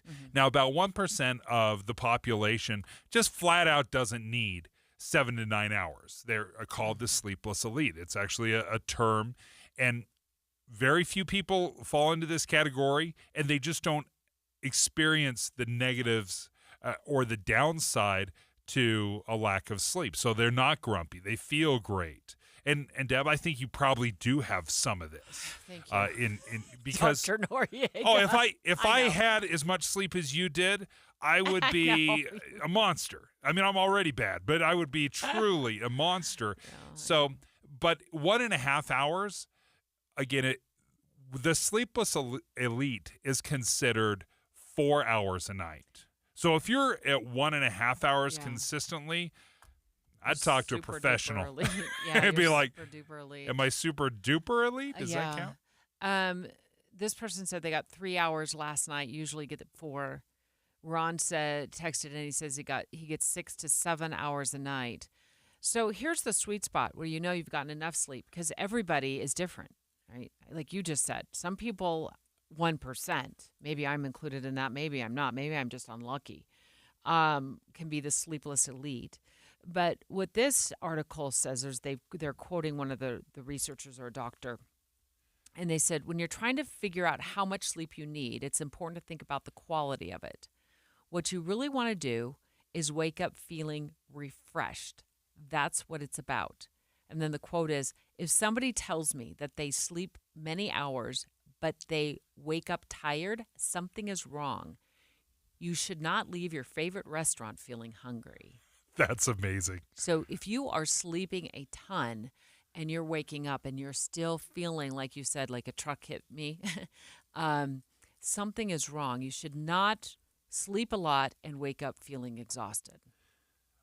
One of the biggest problems I have with my sleep schedule, we wake up early, right? So during the week, from Sunday until Thursday, I go to bed 9, 10 o'clock, and then I wake up at around 4:30, 4:45, right? So that's very consistent. But on my weekends, so Friday night, Saturday night, I mess up my entire sleep schedule. Do you? So I'll sleep in until 8 o'clock, right? Which some people will be like, oh, that's not too late. Well, it's 3.5 hours different than what I am most of the week. So it throws off my sleep schedule. That's the biggest problem I have. If I were smart, I would just always go to bed at 10 o'clock and then wake up at 4:30 and just have that consistent schedule, I think. But it's difficult on the weekends to set that alarm at 4:30 and be like, all right, I'm going to get up. Look, I know that it's going to sound ridiculous coming from me to say, like, I have some sleep hacks that help me go to sleep and help me stay asleep after I just told you I slept for 2.5 hours last night. But I do. I've got some. I actually talked to a doctor about this, Dave, and he gave me some great tips. I've been using them. They have been working. I don't know what happened last night. I have my theories about what happened. Have you mastered the art of sleep? Share your sleep hacks with us. 801-575-TALK, 801-575-TALK. What do you do to go to sleep and stay asleep? We'll take your live calls next. Unbelievable. All right. Those are the sounds of tax accountants rejoicing after experiencing the power of Blue Jay, the leading generative AI solution for tax research. Tax season is here, and if you're an accounting firm, the pressure is on. Long hours and tight deadlines make this time of year a challenge for even the most seasoned tax professionals. So, tax accountants, here's your solution. Blue Jay, the preferred partner solution of CPA.com for tax research. Ask a complex tax question, and Blue Jay gives you better tax answers in seconds. Save time and maximize your clients' refunds with high-speed, accurate, and intuitive AI technology built with a library of only the most trusted tax resources, updated daily to keep up with changes in tax. For a limited time, save 40% off at bluejay.com/start now. That's BLUE, the letter J.com/start now. Or text BLUE to 511-511. Blue Jay, generative AI for better tax answers. Text BLUE to 511-511 today. Tax fees may apply. This week's movie show is brought to you by Sound Sleep Medical. Get a free sleep screening and a free sleep consultation by tuning in on Friday morning. Sound Sleep Medical with 7 locations in Utah. Meanwhile, at Xfinity. So, influencer life going well? Oh, yeah. I'm up to 32 followers. Oh, that's something. Yeah, posting my tap dancing videos is easier than ever because we engineered Xfinity Internet with 99.99% network reliability. Plus, Xfinity Mobile with Wi-Fi Power Boost gives you ultra-fast Wi-Fi at home and on the go. But wait, tap dancing? You don't tap dance. Hey, what I lack in skill, I make up with passion. Do more of what you love and love how fast you do it with Xfinity Internet and mobile. And now through April 21st, get 300 megabit Xfinity Internet and 1 unlimited mobile line together for $25 a month for 1 year. And save $1,000 in your first year over Verizon and AT&T. Learn more at Xfinity.com. Requires paperless billing and autopay with stored bank account. Restrictions apply. Equipment, taxes, and fees extra. After promo, regular rates apply. Savings compared to Verizon 5G Internet plus 1 unlimited welcome line and AT&T Internet 300 plus 1 unlimited starter SL line. Xfinity Internet required. Actual speeds vary. Reduced speeds after 30 gigabits of usage per line. Data thresholds and actual savings vary. Dave and Dujanovic. What's your sleep hack to fall asleep and stay asleep, at least as long as you can? 801-575-TALK.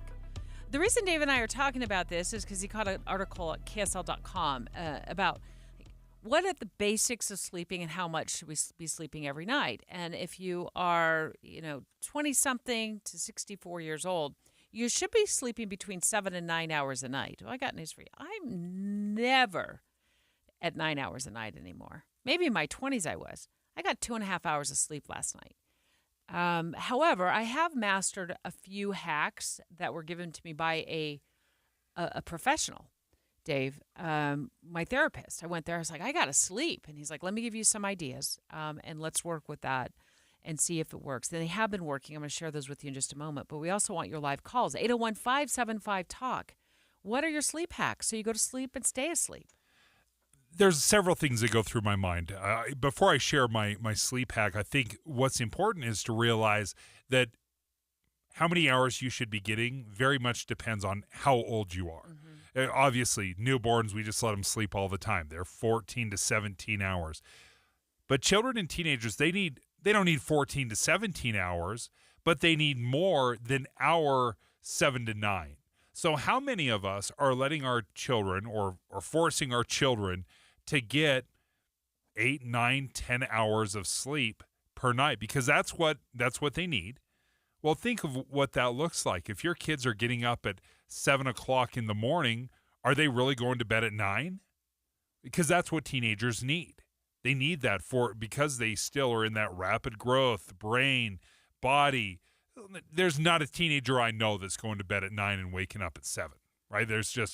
They're not getting those 10 hours.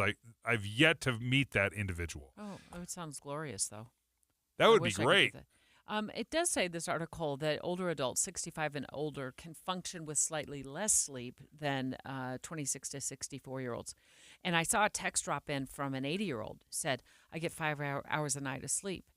Well, that might work for you, actually, because according to this, you can, at 65 years or older, you can get less sleep and you can function on that. I love the reason behind that text. He's like, because I was playing Words with Friends on my cell phone. Okay, so 801-575-TALK, what's your sleep hack? I'm getting lots of texts. Let's see if we can switch it up and get you on the phone line, because I want to talk to you about what your hack is and how it's working. Should I go through mine? Yeah, I'd love to. Yeah.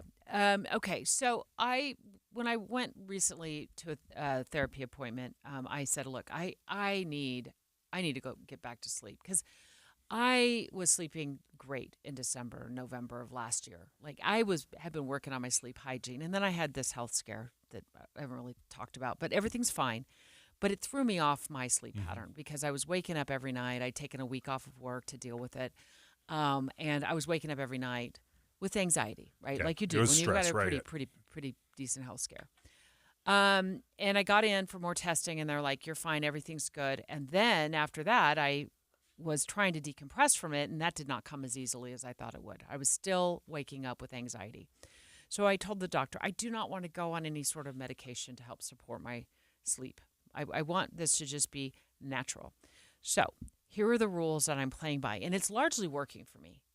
And the one thing he cautioned me is, he said, you have to give it time, because we get out of these patterns of sleep, and now our circadian rhythm, it's all thrown off, and we want to get right back into it again, and we get frustrated. So it's going to take you a good 3 weeks, maybe even longer, a month. And this is going to sound like, something you've heard before. You got to turn off your devices, including your TV, because I asked him, look, could I get away with maybe my Kindle or my TV? Turn off all the devices an hour before bed. No screens. Yeah, no screens. And you start to unwind. Long hot showers are a good way to relax. Also, like a heating pad, maybe, if that works for you. I love the idea of just a little bit of heat. If it's 3 a.m. and I wake up with a heating pad on me, I might be boiling over. So that the trick is like one that shuts off. And then he said the goal is, this is just his advice. Okay. The goal is 2 REM cycles per night. So that means 3.5 hours a night, 3.5 hours at a time I'm asleep. But the problem is I'll do that 3.5 hours and then I wake up and wow, I'm wide awake, right? And he said, keep the light low, get up and do something. Oh, really? Which was counterintuitive. What do? For decades, I've sat there and I've spun in circles, angry that I can't get back to sleep. And so I'm just working myself up into a frenzy. And he's like, yeah, exactly. So that just contributes to not falling back to sleep. So get up and do something boring. Low light in the house. Don't turn on all the bright lights. Just keep it something simple. And I said, well, here's something boring. I got to clean out my bathroom cabinets, and it's right next to, my bathroom's right next to my bedroom. So perfect. I did that one night. Totally counterintuitive, but it worked. It worked for me. I don't know if it's going to work for everybody else. I went back to sleep. Now, I wasn't able to accomplish that last night. And sometimes I just have not felt like getting back out of bed and getting, and working on what is it? What's boring? Yeah. A cabinet, cleaning out my closet. You can only do that so many times. But that did actually work for me. Also on our text line, limit Diet Coke. Oh, that's a good one. And he told me that as well. He said, how are we doing with caffeine? I'm like, not good, because it feeds on itself. The more tired you are, the more you feel like you need more caffeine, right? So 2 or 3 o'clock in the afternoon, I'm putting more caffeine. There's soda, right? And he said, you could try 2 p.m., and then maybe we should try noon. And I'm going to twin it. So I'm doing noon. I'm cutting out caffeine. I do that. Yesterday, I did not, because I was driving back from St. George. Oh, okay. And I stopped at the McDonald's in Nephi at about 3:30 maybe. Maybe it was a little earlier. I can't remember. It was way past noon, and I got myself a Diet Coke. And I think that's what threw me over the edge last night, and that's why I woke up. totally affects me. Does it? Absolutely. If I stop at noon, I stop my caffeine intake at noon. I drink plenty of it from 6 a.m. to noon, but I cut it off at that point because it absolutely affects me. Let me give you another hit that I do. I'm a napper. I will go home and I take a 20-minute nap. I listen to some music. I do one of these power naps I have for a long time. Don't nap late. So you want to be 8 hours difference. We've done a story on this, but you want to be 8 hours separated from the time you go to bed to when you take a nap. So if I get home, if I'm going to bed at 9 o'clock, the latest I can nap is 2 o'clock. So make sure you get that done before, otherwise it can throw off your sleep schedule. And do you ever try white noise machine? No. I bought one years ago. You can use it on your phone too. You could tell your in-home device, I don't want to say her name because she'll flip on and people text me and say, stop, don't use her name. You could tell her to play like ocean sounds, or I call it babbling brook sounds, like the creek running. Yeah. That also helps. It drowns out the other noise, maybe in the home or on the street. And mine was mainly because it's not a busy road, but boy, when somebody's driving by it and they're flooring it, I can hear it right at 10 o'clock at night. So a white noise machine. It's $20 or so on Amazon. My son likes whale sounds. Love it. I'm going to try that. Whale sounds. I'll try that. How weird is that? Oh, I love it. Dave and Dujanovic. Are you asking for Dave and Debbie everywhere?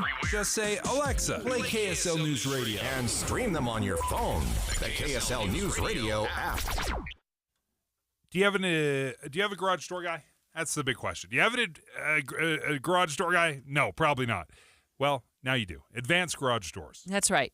And I want you to remember, they offer this lifetime warranty that includes labor, as long as you follow the recommendations. So they not only can install a brand new garage door, which you can design on their website, but they'll also be available 24/7 to fix a garage door that broke on you, which can happen at the most inopportune time. So that's great to know that they're available. Yeah, I don't want to be scheduled 3 weeks out waiting for that thing to get repaired. But they have a great KSL listener special, free garage door opener when you purchase a garage door.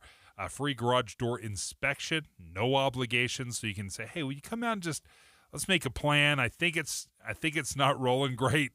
Maybe take a little peek at it. They'll give you that free inspection. And $100 off any parts needed for a repair. I actually blew a spring years ago and was on Amazon trying to figure out how to do it and replace it. I realized quickly this is a job for the professionals. Some of these repairs just need to be done by a certified professional, and that's why you can reach out to Advanced Garage Doors. That's right. They're really easy to get a hold of, too. You can look them up online at advanced-door.com. That's advanced-door.com. Or give them a phone call. They'd love to hear from you. 801-989-3667, 801-989-DOOR. Got an app idea? You're sitting on a gold mine, but stuck on how to bring it to life? Meet Dev Simplify, your superheroes for web and mobile app creation. Dev Simplify. DevSimplify.com. Just ask Coach Mike with Practice Planner Live. As a coach, technology isn't my strength, but Dev Simplify took my idea for Practice Planner Live and turned it into the top practice planning platform on the market. They transformed my non-technical vision into an incredible web and mobile app that coaches like me now can't live without. See, you don't need to be a tech wizard. Your idea plus Dev Simplify's superhero software skills equals a big win, right, Mike? I had big plans for my app, and with Dev Simplify's help, it's now a thriving must-have platform for all coaches. Dev Simplify, turning your brilliant ideas into amazing web and mobile. No tech skills required. Visit DevSimplify.com and let the magic begin. DevSimplify.com. Did you know colon cancer can be detected early or prevented through regular screening? I have detected Around Earth is the greatest lie ever. Okay, Roger. My uncle just passed away and I inherited his cockatoo, Roger. He was a member of the Flat Earth Society, so Roger picked up on some of his rhetoric. Anyway, screening, such as a colonoscopy. Screen these! Screen these! Roger that, Roger. Moving on. Colonoscopies can detect early-stage colon or rectal cancer or even polyps, which are abnormal growths that can turn into cancer over time. I'm a flat earth walker. Come on, Roger. What did I do to my uncle to deserve you? You don't get to choose what you inherit, just like colon cancer. Unlike Roger here, I believe in science. And science says that if colon cancer runs in your family, you're more likely to develop it yourself. Talk to your doctor about when you should start screening. Find out more at coloncancercoalition.org. A message from the Colon Cancer Coalition. If you're living with dry age-related macular degeneration or dry AMD, you may be at risk for developing geographic atrophy or GA. GA can be unpredictable and progress rapidly, leading to irreversible vision loss. Now there's something you can do to slow it down and get it going slower. Izervay is proven to slow GA progression. Izervay gets GA going slower. Izervay or avacincaptad pagel is a prescription eye injection used to treat GA. Don't take it if you have an infection or active swelling in or around your eye. Izervay can cause eye infection, retinal detachment, or increased risk of wet AMD. Izervay may temporarily increase eye pressure. Your vision may be impaired after an eye injection or exam. Don't delay. Ask your doctor about Izervay today. Izervay gets GA going slower. Visit Izervay.com. That's IZERVAY.com. KSL FM Midvale. KSL Salt Lake City. From the KSL Common Spirit Health Studios, this is KSL News Radio. Utah's news, traffic, and weather station. 11 o'clock at KSL News Radio. I'm Jessica Lowell. KSL's top story this hour. The University of Utah is being investigated by the Trump administration for race exclusionary practices. The U.S. Department of Education's Office of Civil Rights is looking into the 45 schools that partnered with the PhD Project, a program providing support to historically underrepresented students in their path to earning business-related doctoral degrees. The Office of Civil Rights says the program limits eligibility based on race and considers it to be discriminatory. U.S. Secretary of Education Linda McMahon said in the release, students must be assessed according to merit and accomplishment, not prejudiced by the color of their skin. The university has released a response saying, "We will respond to federal investigators in the course of the investigation." Alexandria Bonilla, KSL News Radio. Our top national story this hour from ABC News. The Trump administration says the United States will keep attacking Yemen's Houthi rebels until they end attacks on shipping in the Red Sea. The president announcing on social media that he launched what he called a decisive and powerful attack against Iranian-backed Houthi militants in Yemen. Writing on social media, they have waged an unrelenting campaign of piracy, violence, and terrorism against American and other ships, aircrafts, and drones. The president then demanding that Iran stop supporting the Houthis immediately, writing, "Do not threaten the American people." Their president adding, "If you do, beware, because America will hold you fully accountable." That's ABC's Rachel Scott. Your money at this moment. Mixed day on Wall Street. Dow up 224 points. S&P has gained 10. NASDAQ is down 66. Coming up, more on those gusty winds. KSL weather is next. KSL News Time 11:02. Mornings are for recharging. And they're for starting your day right. We volunteer to join you in the car. Get news and weather at 102.7 FM during the most important part of your day. Andy and Amanda, each morning between 5 and 9 on KSL News Radio.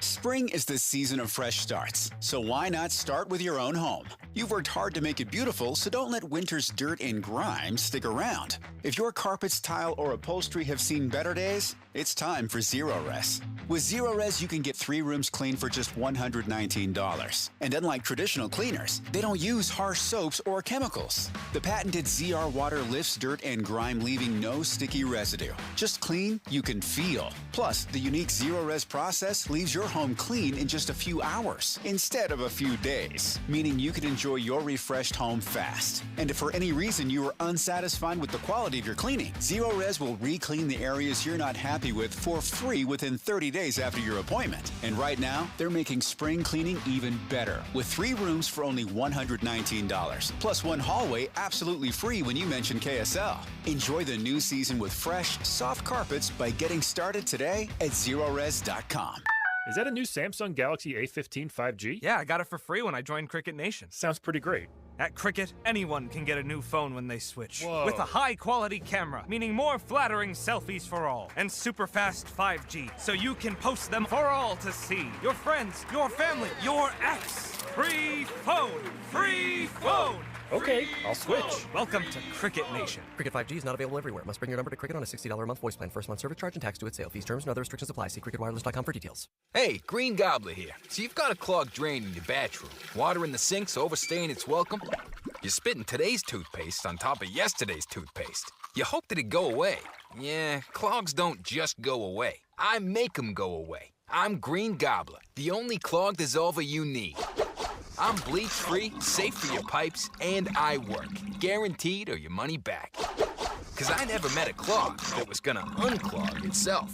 Green Gobbler. Let the gobbler get it. Are you in search of a fulfilling career where you can work on a team that provides you room to grow, learn, and thrive every day? Focus Engineering and Surveying is looking for individuals to join their team who take pride in the customer service they provide and have a passion for their clients to be successful. No experience in engineering, CAD design, or surveying? No problem. Focus will train those who fit their team culture for rewarding careers in surveying and CAD design. If you can align with the core ideology and the Focus team culture, if you're internally driven, team-oriented, client-focused, and love personal development and growth, Focus Engineering and Surveying is the place for you. Enjoy a positive work environment and paid internship opportunities, plus fantastic benefits like great health care with 80% employer-paid premium and HSA matched up to $200 per month, 401k, vacation, even annual performance bonuses. Start your journey towards your new and fulfilling career. Apply now at FocusUtah.com.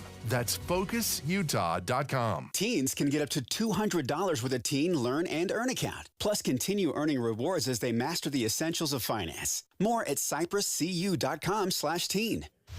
Traffic and weather together brought to you by Mountain America's low-rate auto loans. Here's Heather Kelly. It's Len Thomas in for Heather this morning. Jessica, we get in Utah County a hazmat spill on the right shoulder with a semi possibly leaking fuel as several vehicles stretched behind this on the shoulder, and it's blocking 2 lanes now, so you've got slow going traffic to Pleasant Grove Boulevard, where this is taking place from Pioneer Crossing. Otherwise, traffic moving well along the Wasatch Front freeways. I'm Len Thomas in the KSL Traffic Center. We're looking at 40 miles per hour wind gusts along the Wasatch Front as a cold front moves in. Tonight, our expected valley rain will turn to snow. We could see up to 3 inches along the Wasatch Front. Wednesday, we could get a dry day before the next storm moves in on Thursday. Right now, it's 56 degrees and partly cloudy. I'm Jessica Lowell from the KSL Commons Spirit Health Studios. Listen online at KSLNewsRadio.com, we're Utah's news, traffic, and weather station.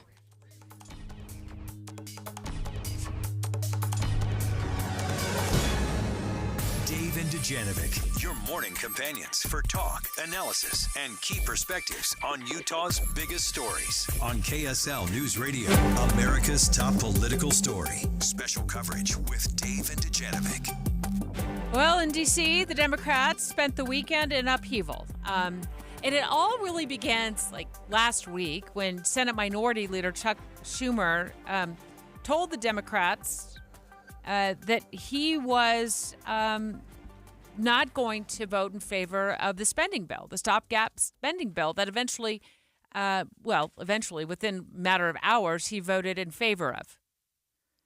So he helped the Republicans pass the spending bill, which keeps the government open for the next several months until we get to the continuing resolution vote again in the fall. And the Democrats are not happy with him. And it makes sense why they wouldn't be happy with him, because it seemed like they had settled on one message and then immediately he spoke against it, like almost in the same breath. Can we relive it a little bit? Let's go back to what Schumer was saying, where he said, oh, hey, listen, we're not here to bail out the Republicans. If we have to shut down the government, then so be it. Republicans do not have the votes in the Senate to invoke cloture on the House CR. Our caucus is unified.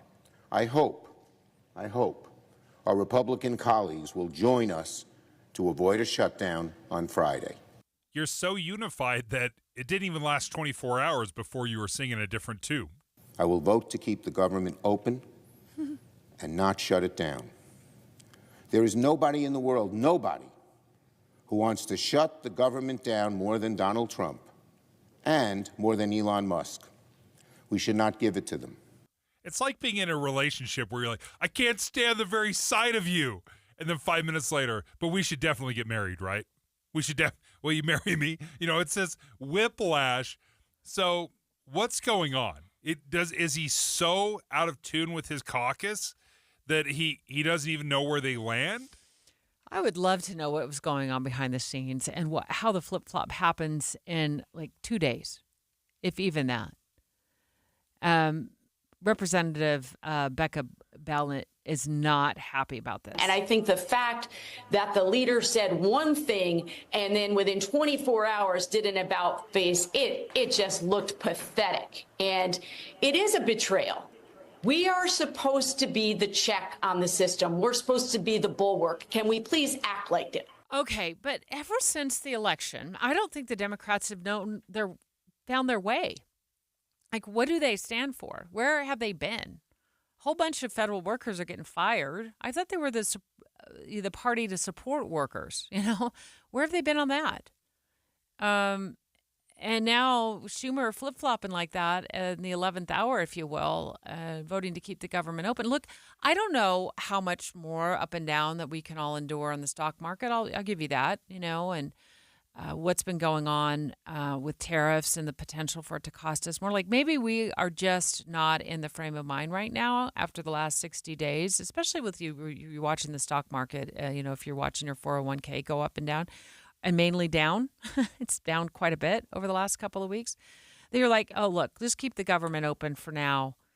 We'll figure this out down the road because I just cannot stomach one more big hit to my retirement plan. But this was the moment. I thought Schumer and the Democrats were going to stand up to the Republicans because I think they've largely been missing in this. Trump has held all the cards. The president has held all the cards. And the Republicans in Congress have backed him. You know, I mean, there have been very few that have spoken out against him. None that come to mind right off the bat on this. In fact, this was a Republican spending bill. So this is like the last chance the Democrats really have to fight back, to take a stand, and they just didn't do it.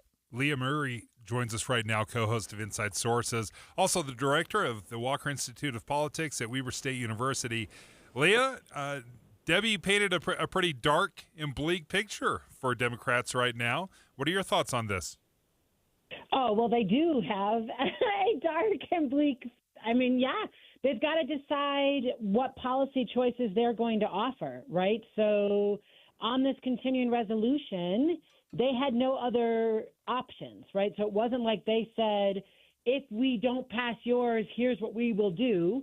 All they were asking for was extensions of time, which doesn't help anything and doesn't fund the government. So a little bit that party's got to figure out who they want to be when they grow up, if that makes sense, right? They've got to have options, have policy positions that they have to offer when they're having these conversations.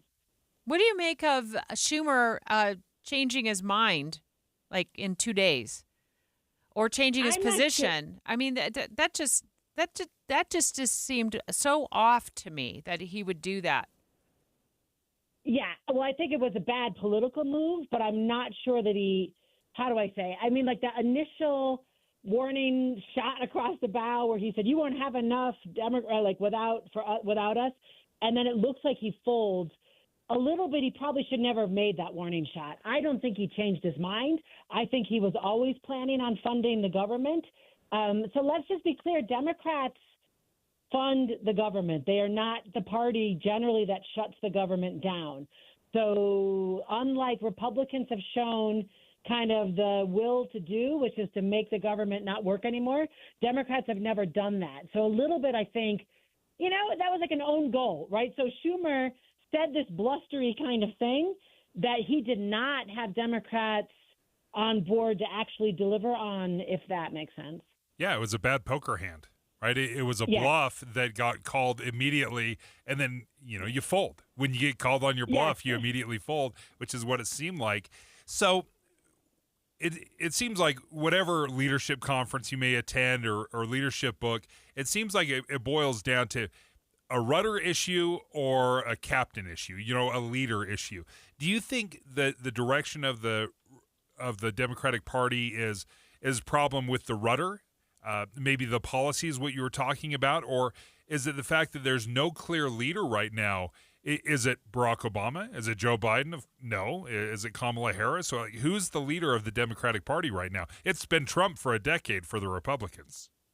Yeah, no, I legit think it's both, Dave, right? So the answer is we've got a rudder problem in the fact that we don't have policies that actually resonate with Americans, or how I would argue the policies that the Democrats talk about are not the right policies to be talking about to resonate with Americans. So I think they probably have policy positions that are good, but they're not talking about those, or they're not messaging them well. And then, my goodness, we don't have a captain, right? So the answer is nobody is making those hard calls.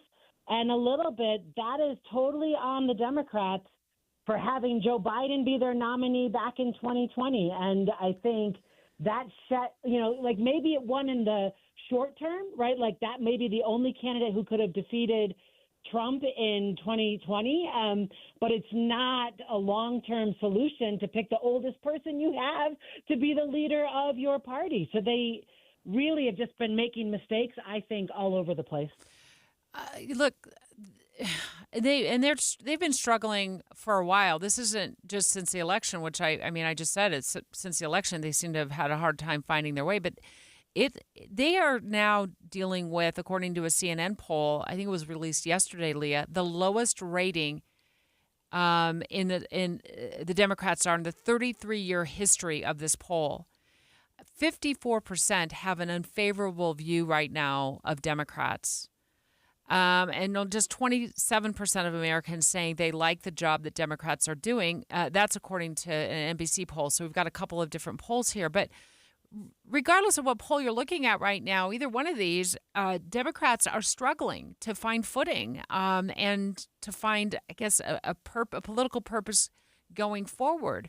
How do they dig out of this? And I don't think infighting amongst their team is a start. I think they've got to figure out, what page they're going to get on together and move forward and stick to what they say. This flip-flopping is confusing. It's creating issues within their own party, and at a time when their approval rating is low, low, low.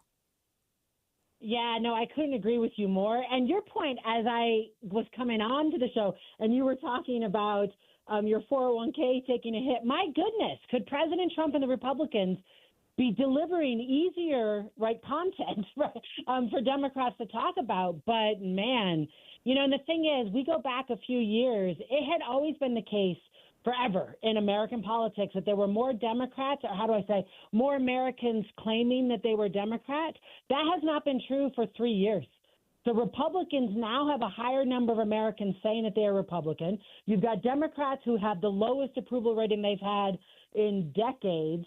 And I think part of the problem is they don't see it, right? So the answer is they're not being self-aware enough to know where they're making their mistakes, which parts of the policies are wrong. When you watch the DNC and they're choosing their next leader, at least in the organizational structure, not like who's running for office, it's the same old conversation. So they have to understand what is happening in their party. So the inter-party doesn't help, but also they're not self-aware at all that what they're doing is not delivering for the American people, which is why the American people have been drifting away for years. Like, it's not recent, it's years where there's numbers in the party ID have begun to fall. If Democrats genuinely believe that what Trump and what Elon Musk and what Doge and what Republicans are doing and the direction this country is headed, if they genuinely think this is wrong, could there be an argument that the strategy of laying low and letting this unfold is a strategy? Now, it's not as flashy as getting out there and pounding your hand on a pulpit and then getting in front of every microphone, but is there a possibility that this actually could be a strategy to lay low, to let things play out because they genuinely believe that these policies will fail? I love that you think that kindly of them, that this is strategic, right? So, no, because then if it were a strategy, you wouldn't see the last 3 days of the gnashing of teeth and the rending of garments that we have seen happening on the Democratic side of the Hill in Congress, right? So I don't think it is a strategy. I think Schumer doesn't know how to get his party to behave, and he's probably not the right leader. I think the policy choices they're making are not the right policy choices. I think they're unwilling to acknowledge that. Again, this is a party that basically since 2016 has been reflexively anti-Trump. So the only argument they gave the American people was, you should vote for us because we are not Donald Trump. Doubling down on that with these policies of his doesn't work, maybe it's not the right answer, even if that were the strategy. They've got to be thinking about what is it about what Trump is saying is resonating with Americans, right? And then thinking about how could we offer an alternate to that that's not about him, but about the policy and about what's best for the American people. Leah Murray, co-host of Inside Sources, also the director of the Walker Institute of Politics at Weber State University.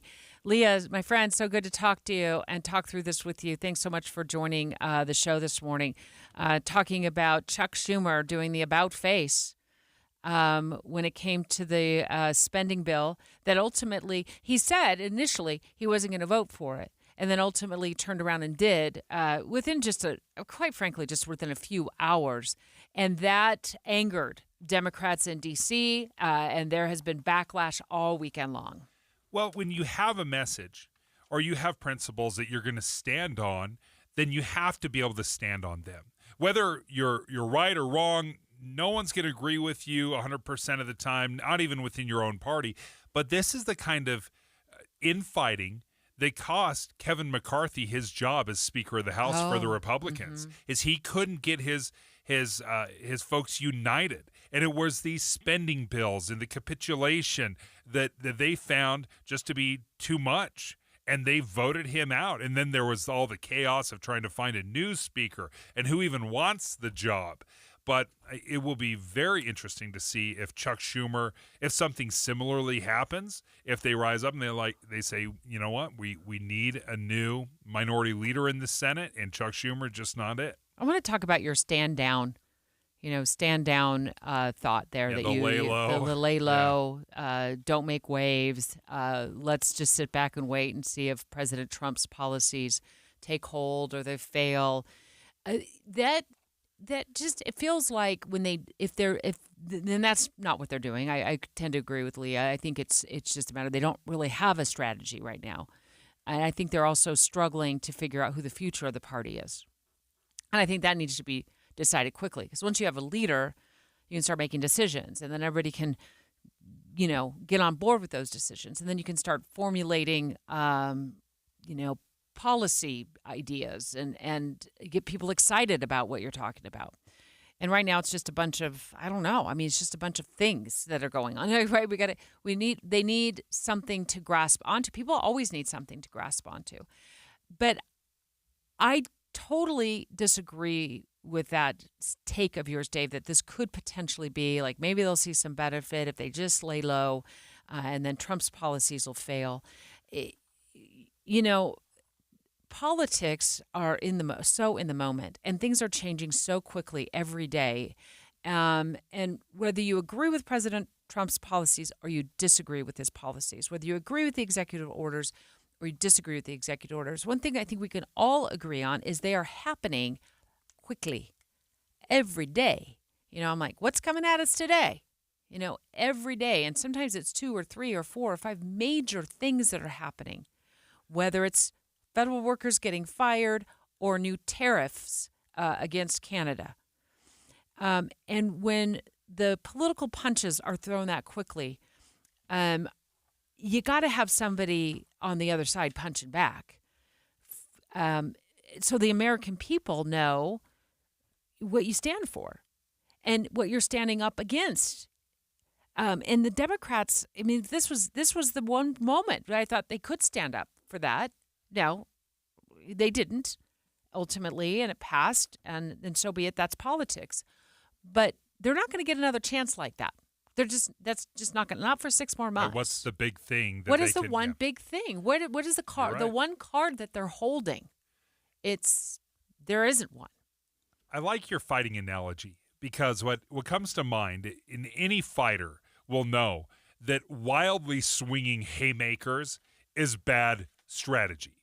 Like, you don't want to just start going out of the ring, start swinging wildly. You want to be selective. You want to make sure that you have a strategy. Now, sometimes it's to be aggressive, go out there and punch. There's other times to counterpunch where you let them come after you and you're dodging and you just selectively slip a punch. That is a strategy. And right now it feels like wild haymakers that Democrats are coming out, and Senator Schumer, when he does this, where you say one thing then immediately retract it, those are wild swings that you hope connect. But any fighter knows, I can fight the wild haymaker guy. Those are easy punches to dodge, and this is an easy punch to dodge when you don't even know what you're standing for. Straight ahead, it's time to wind down the Department of Education. That is the headline on Governor Spencer Cox's new opinion piece, his op-ed in the Washington Examiner. It's quite lengthy. We have a copy of it here, and we're going to get a live analysis of what Governor Cox says in this opinion piece next from one of our political insiders, Taylor Morgan. He's joining the show straight ahead. Dave and Dujanovic. Are you asking for Dave and Debbie everywhere? Just say, Alexa, play KSL News Radio. And stream them on your phone. The KSL News Radio app. Let me tell you about Kinetico. I've had a Kinetico water softener for so many years. And the reason my wife and I decided to invest in this is because we have very dry skin in our family, so this is something we've struggled with, and no amount of a lotion seems to take care of it. So soft water versus hard water makes all the difference for us. It has been fantastic. Well, the one thing we just have to remember, because it's so efficiently designed and manufactured, we don't have to do anything. We don't have to program it. We have to throw a little salt in the bin. That's it. That's our job. We can throw a little salt in the bin, and we get 24/7 soft water. But the way Kinetico delivers perfectly soft water is they do it without a computer, without any guesstimation. It cycles when it needs. And what that allows is efficiency. It uses 2/3 less salt than most other soft water or water softeners. So instead of carrying 3 bags downstairs to load it up into the bin, I only have to carry 1 bag, and I love that. So if you're interested, reach out to Kinetico. Call Northern Utah's authorized Kinetico dealer, Kinetico Quality Water Systems of Salt Lake, now at 801-576-8600. That's 801-576-8600, or online at softwaterutah.com. Did you know 96% of Americans lose an average of $111,000 in Social Security income? And it's because they claim their benefits at the wrong time. Don't lose $111,000 in Social Security income that's rightfully yours. Learn how you could wring every nickel out of your benefits on Retirement Solutions Radio this Saturday afternoon at 3 o'clock, right here on KSL News Radio 1027. The KSL News Radio movie show comes to My Hearing Centers Friday from 10 to 1. But first, discover what My Hearing Centers can do for you. My Hearing Centers uses advanced technology to diagnose and treat hearing loss. These comprehensive evaluations determine the best treatment options. Then enjoy lifetime support with regular check-ins, cleaning, and maintenance. Call My Hearing Centers at 801-701-1629. 801-701-1629 for more details. My Hearing Centers has offices from Ogden to St. George. Tim Jr. here from RGS Exteriors. And did you know that we get a bunch of service calls per year from people who didn't even hire us? That means they originally hired someone else to replace their siding, gutters, and windows. Then later, when a problem popped up, they tried to call their contractor back to fix it, only to find out that the contractor has ceased to exist. They're gone, done, out of business. At RGS Exteriors, we've been serving Utah for 70 years. As a fifth-generation owned contractor, we've got customers who are the grandkids of our customers we had in the 1950s and 60s. We're not going anywhere. We will be here when you need us, period. For siding, gutters, and windows, now and forever, call RGS Exteriors at 801-280-3110 or visit at rgsexteriors.com. That's 801-280-3110 or rgsexteriors.com. Tired of hearing scary radio ads about the IRS? Tax Relief Advocates is different. TRA is here to tell you that if you owe money to the IRS, whether it's $5,000 or $500,000, we have a solution. TRA can eliminate or reduce what you owe to the IRS with zero risk to you. We have over 1,000 5-star reviews on Google and an A+ with a BBB. End your tax nightmare today by visiting TRA.com or call 800-583-6681. That's 800-583-6681. Welcome to AutoZone. What are you working on today? My car is making this noise. Sometimes it's like doot doot, and sometimes it's like grrr. Do you have a dash light on? Oh yeah. And we don't have to listen for clues. With the free Fix Finder service, we can read a check engine, ABS, or maintenance light to find the likely fix and even recommend a local shop if you need one. So you don't need to hear the grrr. Not with Fix Finder. Free at every AutoZone. Get in the zone, AutoZone. Restrictions apply. Sure, humans can be a little weird at times, but take it from me, I'm a dog. And a person is about the best thing that can happen to a shelter pet. So if you want to learn how you can be that person, get down to your local pet shelter or visit theshelterpetproject.org. Brought to you by the Ad Council. 11:30 at KSL News Radio. I'm Claire Scott. KSL's top story this hour. Hill Air Force Base says they'll do their best to keep the noise down, but they're about to create some big explosions out in the desert. KSL News Radio's Randall Jepson has more. The Air Force uses 10,000 pounds of explosives or more to get rid of old rocket motors out on the Utah Test and Training Range.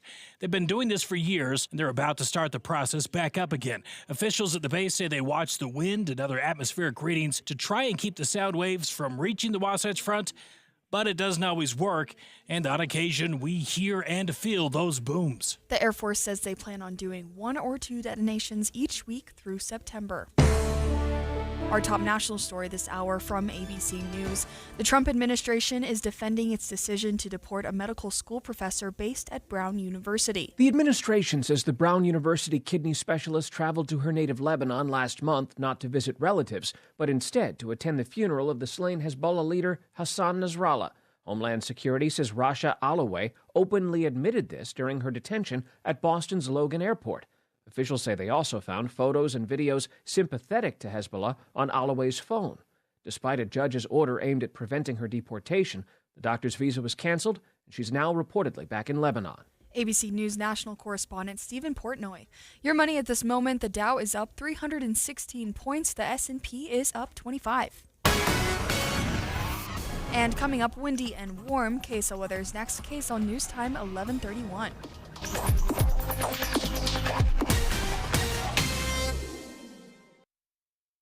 A reminder about the simplest way to get updated for your day. Hit your KSL preset when you jump in the car, and we'll take care of the rest. Hear key news updates and traffic reports. Andy and Amanda from 5 to 9 in your car. KSL News Radio at 102.7 FM. One of the things I love about Salt Lake City Fat Loss is they got a little deal going on right now. It's the spring special, an extra $200 off the program. Make sure you reach out to Salt Lake City Fat Loss if you're interested in maybe changing things up a little bit with your diet. I'll tell you, they told me about a year ago I could expect to lose up to a pound of fat per day on the Salt Lake City Fat Loss diet. And sure enough, that's exactly what I saw, 57 pounds in 60 days. Now, the way it works is you've got a 60-day reduction phase. That's where let's be honest, it's going to be pretty restrictive of what you can eat. Just say goodbye to the cookies for a little bit. You're not going to be enjoying those Girl Scout cookies that just came across. But for 60 days, you stay really on point and focused, and you can see some big losses. And then they teach you how to keep it off, and that's one of the big keys there. Is obviously you want to lose it and then keep it off. So if you're interested, go ahead and reach out to Salt Lake City Fat Loss. They can schedule a free consultation with you. Just go to slcfatloss.com. That's slcfatloss.com. Any Hour Services free furnace sale is going on right now. If you haven't scheduled your free estimate yet, do it now. Call Any Hour Services today or schedule online at anyhourservices.com. Traffic and weather together, brought to you by Mountain America's low-rate auto loans. Here's Len Thomas. Thank you, Claire. In Utah County, this semi-truck spill is getting cleaned up. This is southbound I-15 at the Pleasant Grove Boulevard exit on the right side. The semi's being loaded up on the tow truck now, but still blocking 2 right lanes and delays back to another accident. This is just north of here, but also southbound I-15 in American Fork, just south of the Pioneer Crossing interchange, so you've got some delays in between there. The Salvation Army's Harbor Light program helps people battling addiction rebuild their lives with shelter, recovery, and hope. Your donation makes programs like Harbor Light possible. Search the Salvation Army Utah to learn more. I'm Len Thomas in the KSL Traffic Center. A high of 65 today, with winds picking up tonight up to 65 miles an hour along the Wasatch Front. Another storm is on the way. It will hit the valley late tonight and continue through your morning commute tomorrow. Right now it is 55 and partly cloudy. I'm Claire Scott from the KSL Common Spirit Health Studios. Listen online at kslnewsradio.com. We're Utah's news, traffic, and weather station. Dave and Dujanovic, your morning companions for talk, analysis, and key perspectives on Utah's biggest stories on KSL News Radio. Utah's top political story.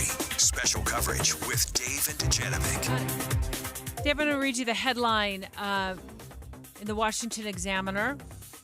And it's from our very own Governor Spencer Cox that this opinion piece comes from. And the headline is, "It's time to wind down the Department of Education."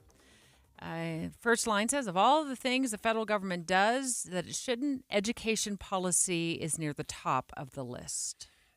This is one of those things that sounds super scary, like winding down the Department of Education. But do we really know what the Department of Education does?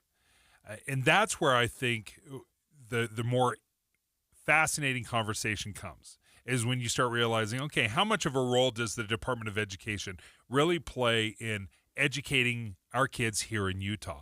And the answer is very, very little. The vast majority, over 95% of education is paid for by Utahns, by our tax dollars. It is not by the federal government. So I will be interested to see where we land on this, because it sounds, it's time to wind down the Department of Education. It sounds scary. He says, if we're serious about improving education, it's time for a thoughtful, common sense discussion about winding down the department altogether.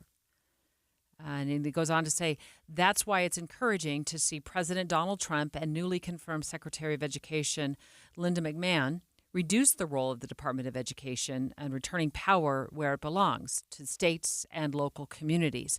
KSL News Radio's Adam Small has been tracking this developing story. Have you been in touch with the governor about this, Adam? And what did his office say? Well, I have reached out to them, but I mean, surprise, surprise, the governor is a very busy man, and he was not able to do an interview with me. But they basically just stood by what the governor said in his piece, and that I did want to read a line at the end of the article, actually, where the governor says, quote, "Dismantling the Department of Education may sound bold, but it's also common sense." So he says he's definitely supportive of it. But I think the whole idea of this piece is really interesting, where he lines up how he thinks that education should be a state issue. It shouldn't be he wrote at one point, a one-size-fits-all approach. He also broke down some potential solutions, like maybe tax breaks for states that opt out of federal programs. He had a lot of interesting takes on, but yeah, it's definitely something that kind of came out of left field today, something we weren't really expecting. I had reached out to the Utah State Auditor because I was curious how much of our education funding comes from the federal government. And as a general rule, it's about 10% across the country. It's about 10%. But they broke it down, to the dollar for me, and it's actually less than 5% here in Utah. We don't use as many federal funds as many other states do. So as he was writing this, what were some of the key takeaways? Like, there's billions and billions of dollars being spent. The federal government is giving to states. Would that money just kind of go away, or would there still be a landing spot for some of those federal dollars?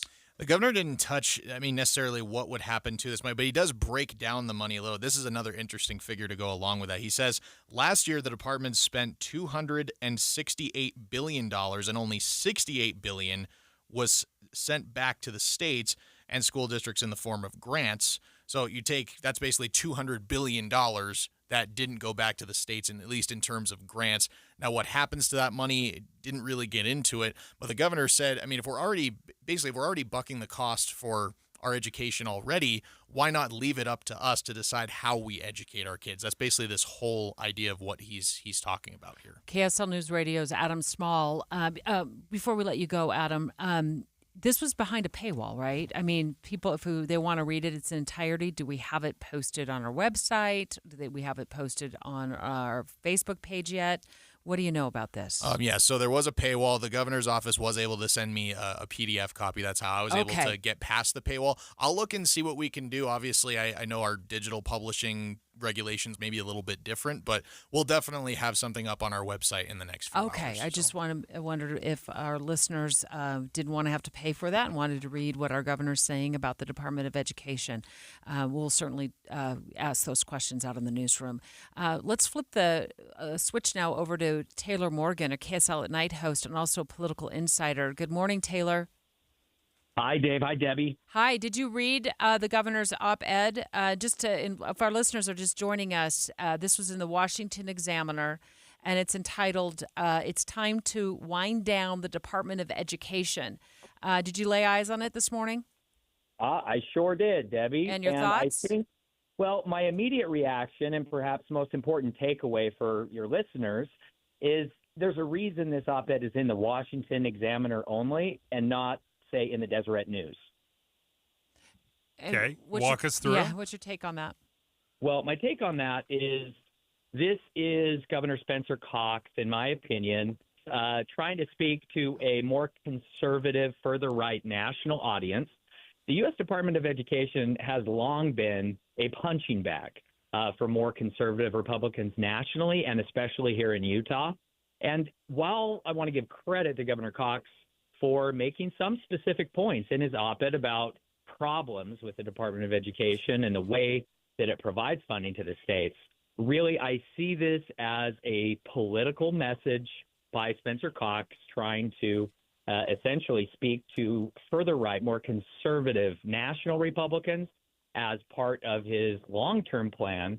I believe, and to be clear, I'm speculating here, but I believe that Spencer Cox has national ambitions in the Republican Party, and this is just one more indicator of that. It was, as you described that, you said, further right Republicans, like he's the governor of Utah, just about as conservative a state as you'll find in the entire country. So what is different about this audience than here in Utah?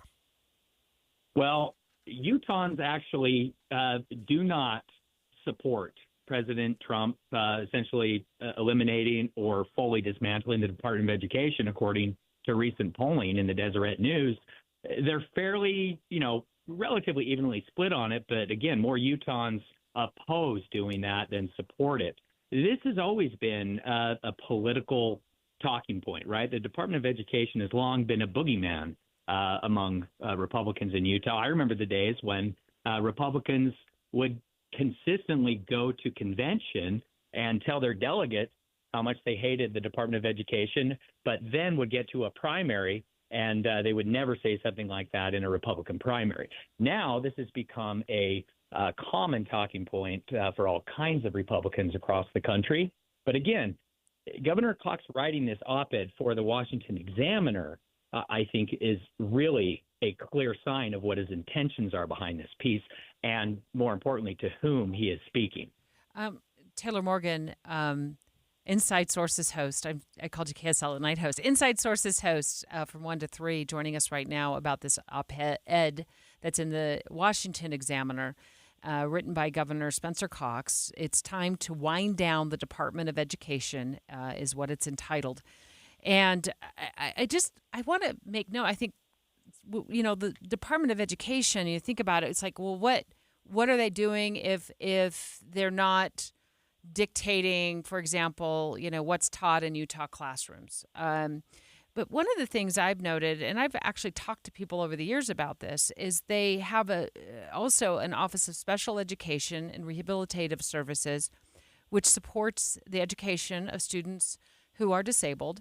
And then I also look at times when I've been a reporter to the Office of Civil Rights because they do enforcement that prohibits discrimination on the basis of sex, race, religion, and disability status. And I've had to look to them for press releases or findings when local school districts or schools have been looked at by the Office for Civil Rights under the Department of Education. So for that, those seem like important components that I don't want to be missed in this discussion, Taylor. Yeah. That's a great point, Debbie. And Governor Cox does refer to that in his op-ed. He basically boils it down to this fundamental debate. The U.S. Department of Education engages, right, in these kind of programs, disabilities, civil rights, Title IX. And Governor Cox essentially says we can do that at the state level. And if the consequence of eliminating the Department of Education and their advocacy in those areas, if that goes away and it is left up to the states, then consequently some states, some communities are simply going to fall behind. But that is the reality of federalism, as Governor Cox points out. So it's a good debate, Debbie. There are good points on both sides of this. And again, looking at this as a political strategist, my takeaway is the audience to whom Governor Cox is speaking in this op-ed, to me, is the most significant, the most interesting point. That's a very interesting point of view, Taylor. Thank you so much, because it is a little bit odd that this kind of op-ed would show up not in the local paper here, telling Utahns why he thinks it would be good for Utahns to get rid of the Department of Education or not be under their thumb, but he's telling it to a national audience. And the only reason you would talk to a national audience is if you had national aspirations. Thanks, Taylor. We appreciate it.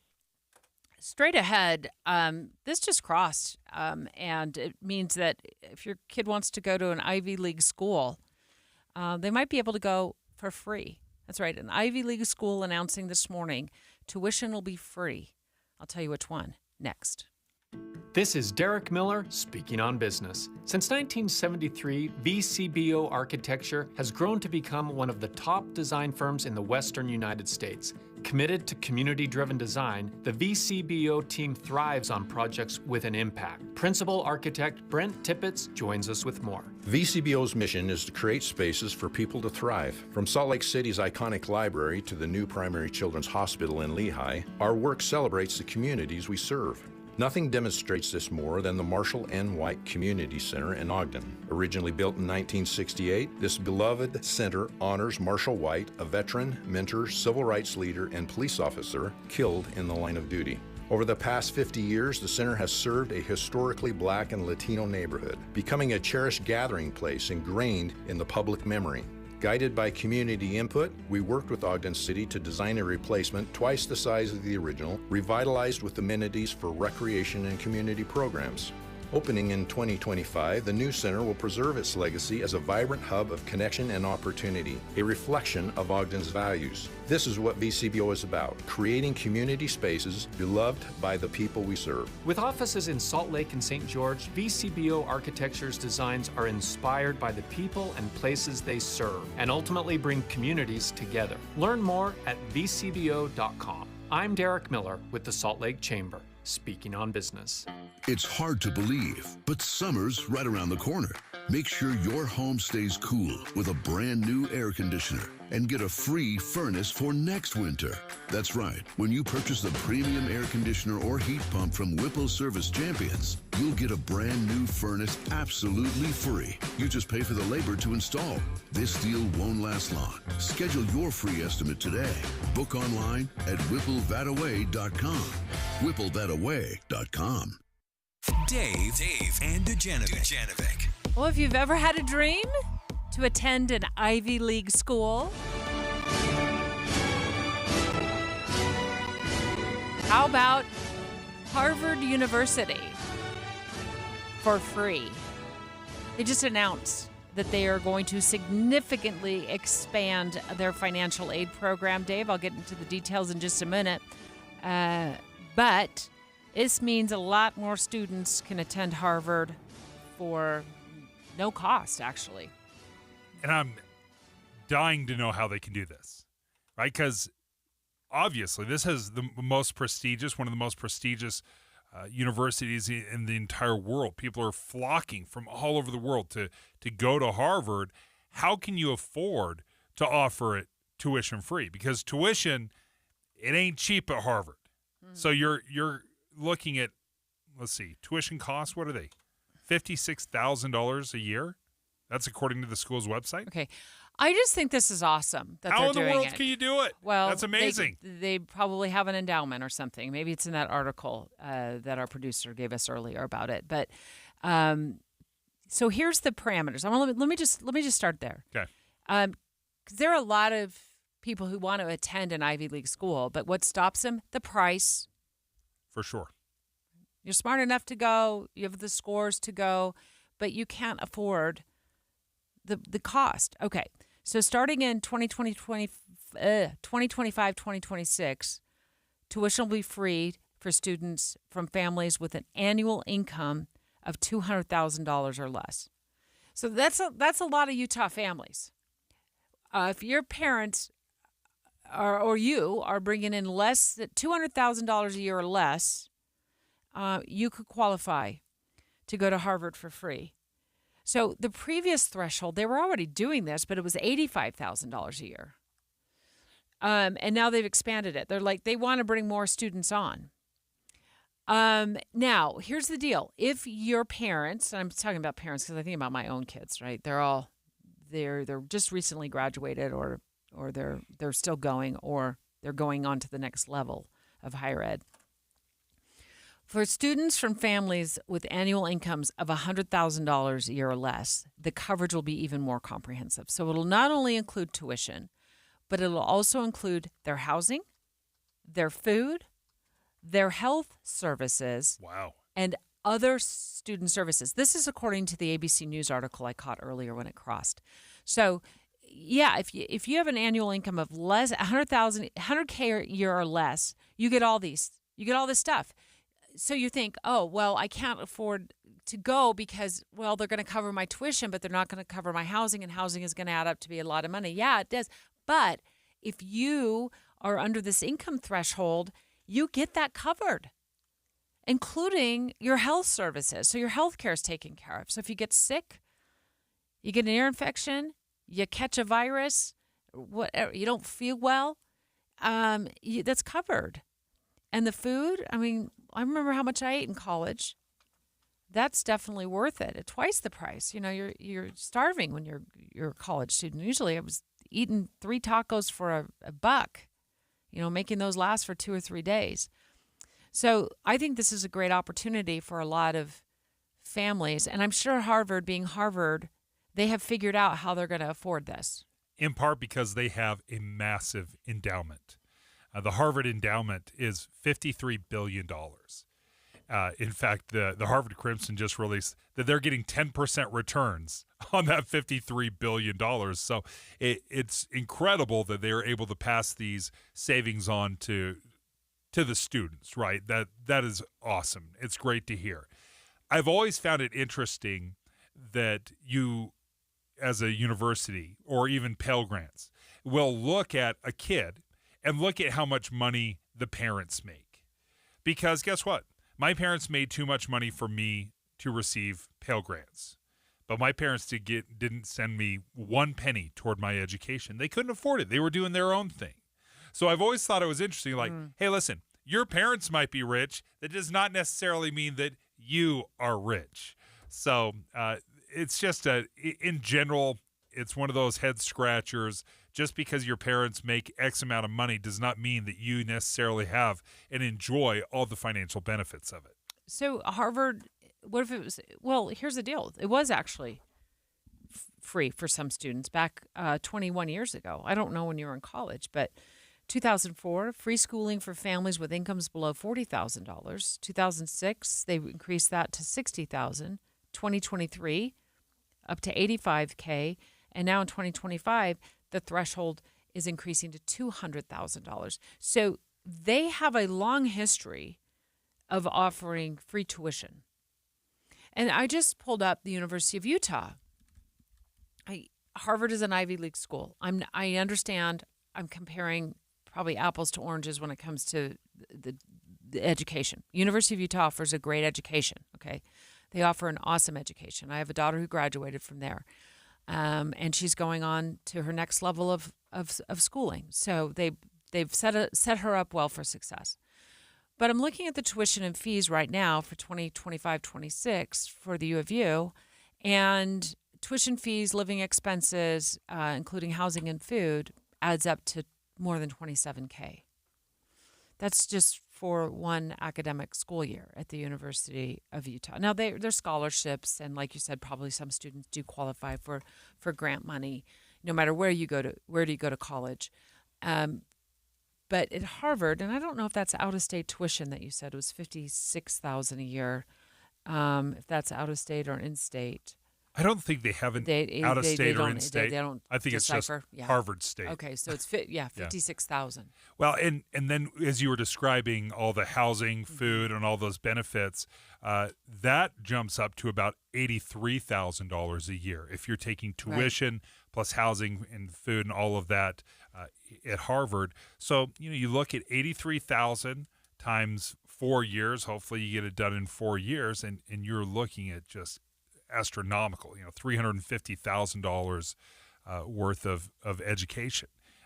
To have the lion's share of that absolved or taken care of, that is incredible. Now, as you said, they've had on some level some of these available to folks, but $200,000, that opens up a lot of doors for a lot of people. Yeah. I hope somebody listening today checks it out. I really do. Maybe we've opened up some doors just by telling them that this is the new threshold. Maria Chaleos up next with more on all the developments